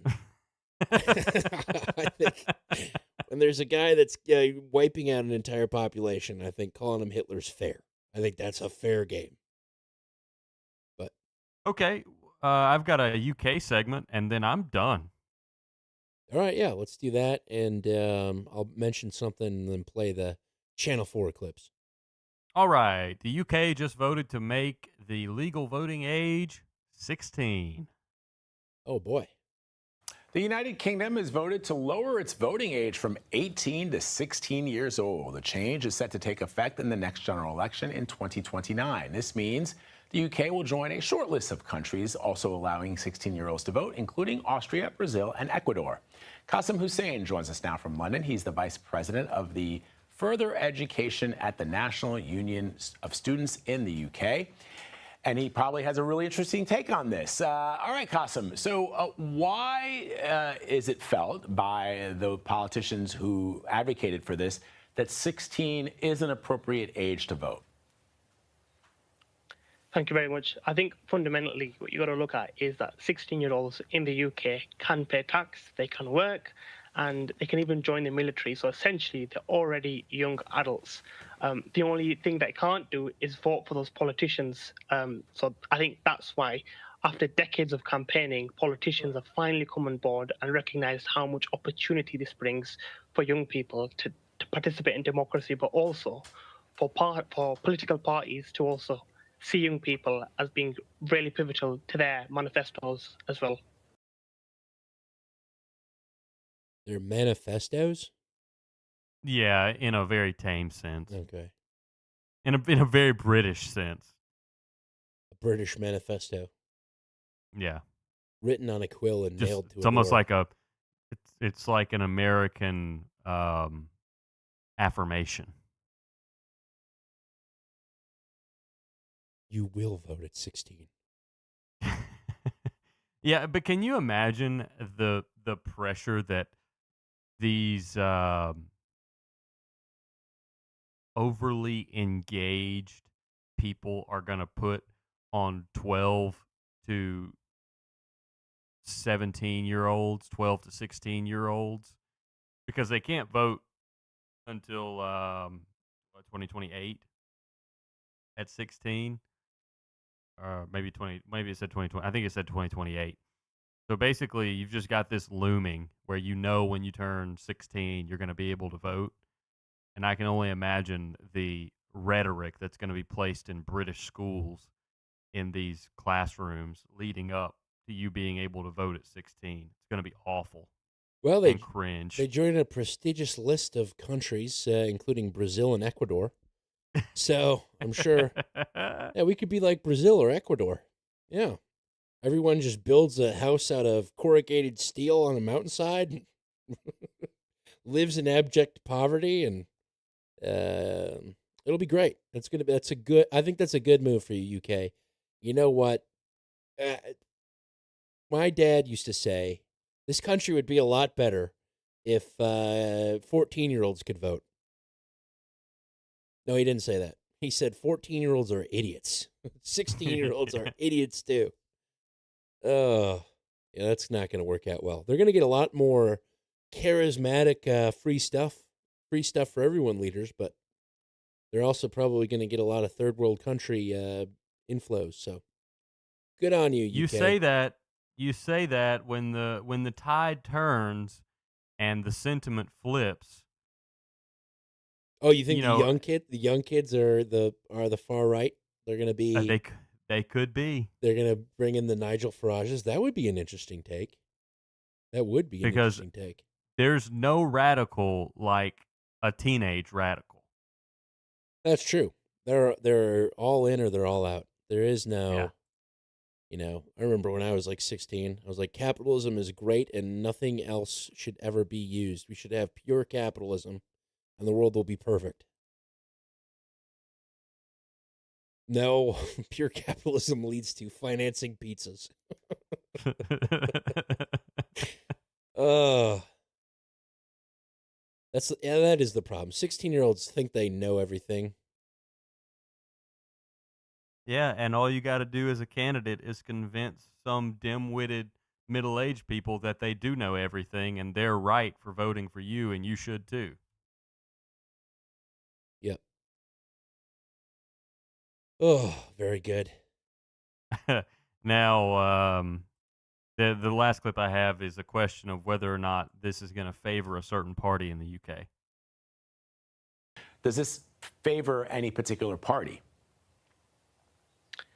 I don't think so. And the reason that I say that is because it brings opportunity to all political parties to finally listen to young people who are 16 and 17, being that it creates an accountability between politicians and young people. So politicians are finally now able to look at young people and listen to them, see what they want from their government, and then finally bringing policies that attract young people. And that means for young people, they've got a variety of options to choose from, and they can be politically informed to make that decision. So it doesn't favor any party. Rather, what it does is open dialogue between the political system and young people, which we haven't ever had in the UK. So it's going to bring in lots of opportunity for young people to be able to be part of that conversation. What he's saying there, but can't be out front about it, is he believes bringing young people into the electorate will moderate far-right parties and force them to be more progressive. Yeah. Otherwise, 10% of the voter base is going to glue themselves to the road. What he doesn't realize is there's a real possibility that the kids aren't all right, or the kids are alt-right. Oh, the kids are alt-right. I like that. Yeah, that's pretty good, Did actually. you come up with that? Yeah. I'm putting an X on the ceiling for John G. Do on that one. Yeah, we might want to get that domain. The kids are alt-right. I like that. I like the idea of a baby onesie with that on it. I would buy the hell out of that myself. I'd buy 2 of them at least. I think it's maybe we have to go with bicycle stickers in the UK, but I think decals, vehicle decals, the kids are alt-right. That would be great, and that would absolutely make T-shirt. headlines. I mean, are you gonna actually? Do I need to make the T-shirt design, or is this just gonna be one that I suggest and then it never gets made? Just the kids are alt-right. Yeah, the kids are alt-right. I can do it. In fact, I think Threadless allows you to put it on onesies, which is my vision for it. So I'm gonna do that. We'll get it done. We'll get it done. All right. Well, that taps me out. Perfect. So as teased, Hunter Biden went on Channel 4, which is the Andrew Callaghan. He's the guy that did the all gas, no brakes. He was accused of being an alcoholic and rapey, kind of, and had to take a break. And he came back and he reinvented himself. And instead of like going to parties and interviewing people that were like violating mask laws, he actually started doing a little bit of real journalism, which was kind of interesting, kind of Vice-style journalism.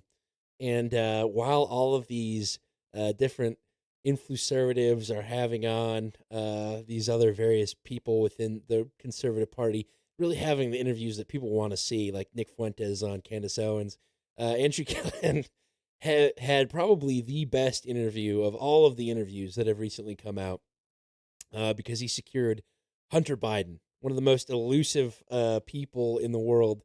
He secured Hunter Biden to have an interview on him. And it's a 3-hour interview. I haven't watched it all. I pulled out a couple of clips. This one is on immigration. And in this clip, which is less than 2 minutes, Hunter Biden drops the F-bomb 19 times. Just a warning. No, not a warning, because I went in and this is how I know that there was 19 times. Oh. Because as I was listening to it, I was dropping the anchors to make sure I could beep it out. So I've beeped out all 19 of them, and it's kind of fun. It's more fun with the beeps than the actual swear words. But have a listen here. We sit here and we talk about the one guy because there's a clear legal path to being able to get him back. What about all those other people? Am I not supposed to feel for someone? Am I going to be like all these Democrats say, you have to talk about and realize that people are really upset about illegal immigration. You. How do you think your hotel room gets cleaned?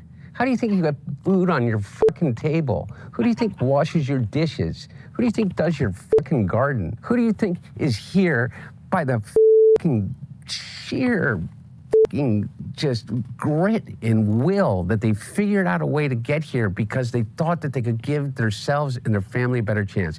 And he's somehow convinced all of us that these people are the fucking criminals? White men in America are 45 more times likely to commit a fucking violent crime than an immigrant. And the media says, well, you got David Axelrod and, Rahm fucking Emanuel. So fucking smart Rahm Emanuel. And said, we got to understand that these people are really mad. And we got to appeal to these white voters.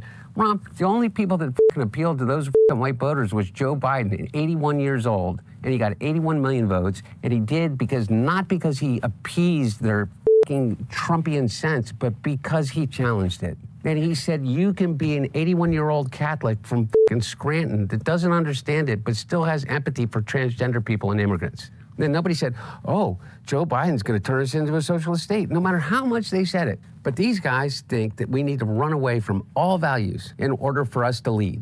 I say, you. How are we getting those people back from El Salvador? Because I'll tell you what, if I became president in 2 years from now, or 4 years from now, or 3 years from now, I would pick up the phone and call the president of El Salvador and say, you either send them back or I'm going to invade. It's a crime what they're doing. So unbelievable. Unbelievable, right? Yeah, and he has this daydream of, if I'm ever president, bro, come on, man. You have cooked your brain on crack. You know, maybe if 16-year-olds are voting, you could be president as a meme. You would be the meme president. That's right. Dude, how funny would it be if we all voted for Hunter Biden? So he had that thought on immigration, and then I think he really answers a question that everyone wants to know. Really serious debate that everyone's been talking about, and I'll just present it without further comment. No. Do you know what I mean? Well, because they think cocaine, Scarface, very cool. Yeah. Crack cocaine, they think The Wire. Oh, in that sense? Oh, absolutely. You know what I mean? They don't know how yeah. similar the chemical compounds are. Well, the only difference between crack cocaine and cocaine is sodium bicarbonate and water and heat, literally. That's it. And those things are pretty much free if you go to like a science store. This is free. You can go to your neighborhood convenience store and just get. Anyway, I don't want to tell people how to make crack cocaine, but it literally is a mayonnaise jar, cocaine, and baking soda. How different is the experience? It's vastly, vastly different. And like for real, I feel really reluctant to kind of have some euphoric discussion. I know you're not asking me to do that, but have some euphoric discussion about crack cocaine. I think this might be kind of the opposite here. Okay, no, it's the exact opposite. I'm saying I don't want to have the experience of some euphoric recall. That's how powerful crack cocaine is. Does crack cocaine make you act any differently? No. Is it safer than alcohol? Probably. People think of crack as being dirty. It's the exact opposite. When you make crack, what you're doing is you're burning off all the impurities so that it combines with the sodium bicarbonate, which makes it smokable. That's all. You know, all of these actors and, people in the past that talked about they had a problem with cocaine and freebasing. They were smoking crack. So straw on the stove is the same thing? Not exactly, but close to it. But it's a little bit different. But anyway. I don't want to tell you how to make crack, but it's cocaine, baking soda, and a mayonnaise jar. Is it safer than alcohol? Probably. Wow. Oh, man. Your future president, ladies and gentlemen. Your future president. Dun, dun, dun, dun, dun, dun, dun, dun, dun, dun. Perfect. Hunter Biden. Future first crackhead. That's right. And I'm on crack. I'm smoking on these repubs and crack. Apparently during the interview, he admitted the laptop was real too. So, without a shadow of a doubt.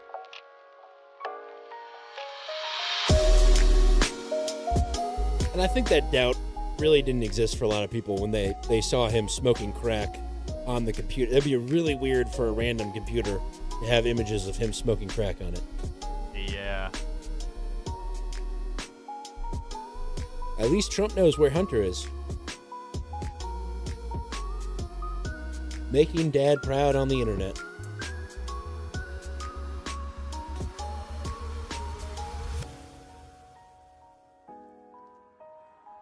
I'll probably watch some of that tonight as a decompression watch.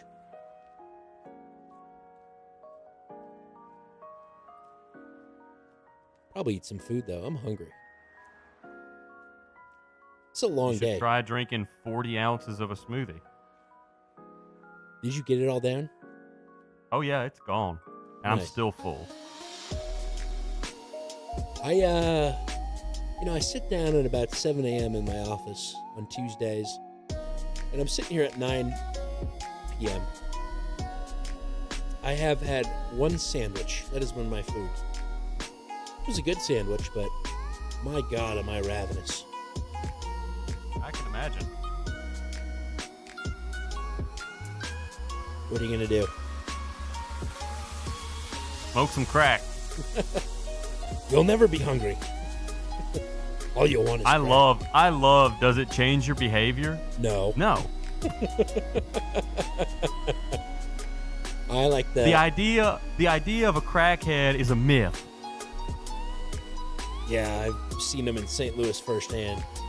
Whoa. But from St. Louis, Missouri, I have been Dan Gehring. And from America's South Coast, I've been John G. Dew. Crack is whack. Stay away from it. Donate to MMO, mmo.show/donate. Keep one in the chamber. Keep your slide well lubed. You never know when that fateful day might arrive that you've got to stop a wild Hunter Biden whose behavior is completely unchanged, yet he's charging at you naked in a gas station parking lot. It's just who he is. Yeah. Stay safe out there. MMO out. Yay. That was fun. Slow news week, but we had fun. Yeah, it was fun. Did you see the art? We got a couple we got a cheesecake. We mentioned Absurdient, and she's like, hey guys, I haven't gone anywhere. Here's some. I don't see those. Oh, she sent them just to me.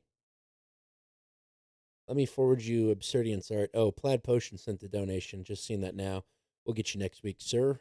Thank you. I'll send you Absurdient's art. She's not a bad-looking lady. Holy smokes. Chuck'em Long's just... He resubmitted the We've Got More Drive. I like the Babylon Bee piece. Yeah, I do too. That is fire. There's the socks. I think those are supposed to be Trump socks. His compression socks. Compression socks. MMO drones. Wow, he's like, I missed a few weeks. Well, the MMO drone is an old one. Yeah. And I think the beach margarita mojito offshore is also a reference, a callback to an old one. I think the eggs one is too. I think so. Because we didn't mention anything, but terror-free eggs. There's something there. Yeah, I know too, and I don't recall. But the Babylon Bee with the cap is. That's got to be the winner, right? I think so. Okay, thank God. If you would have said no, that's too aggressive, I'd have said it's really nothing compared to the content. But all right, I'm going to end our streams.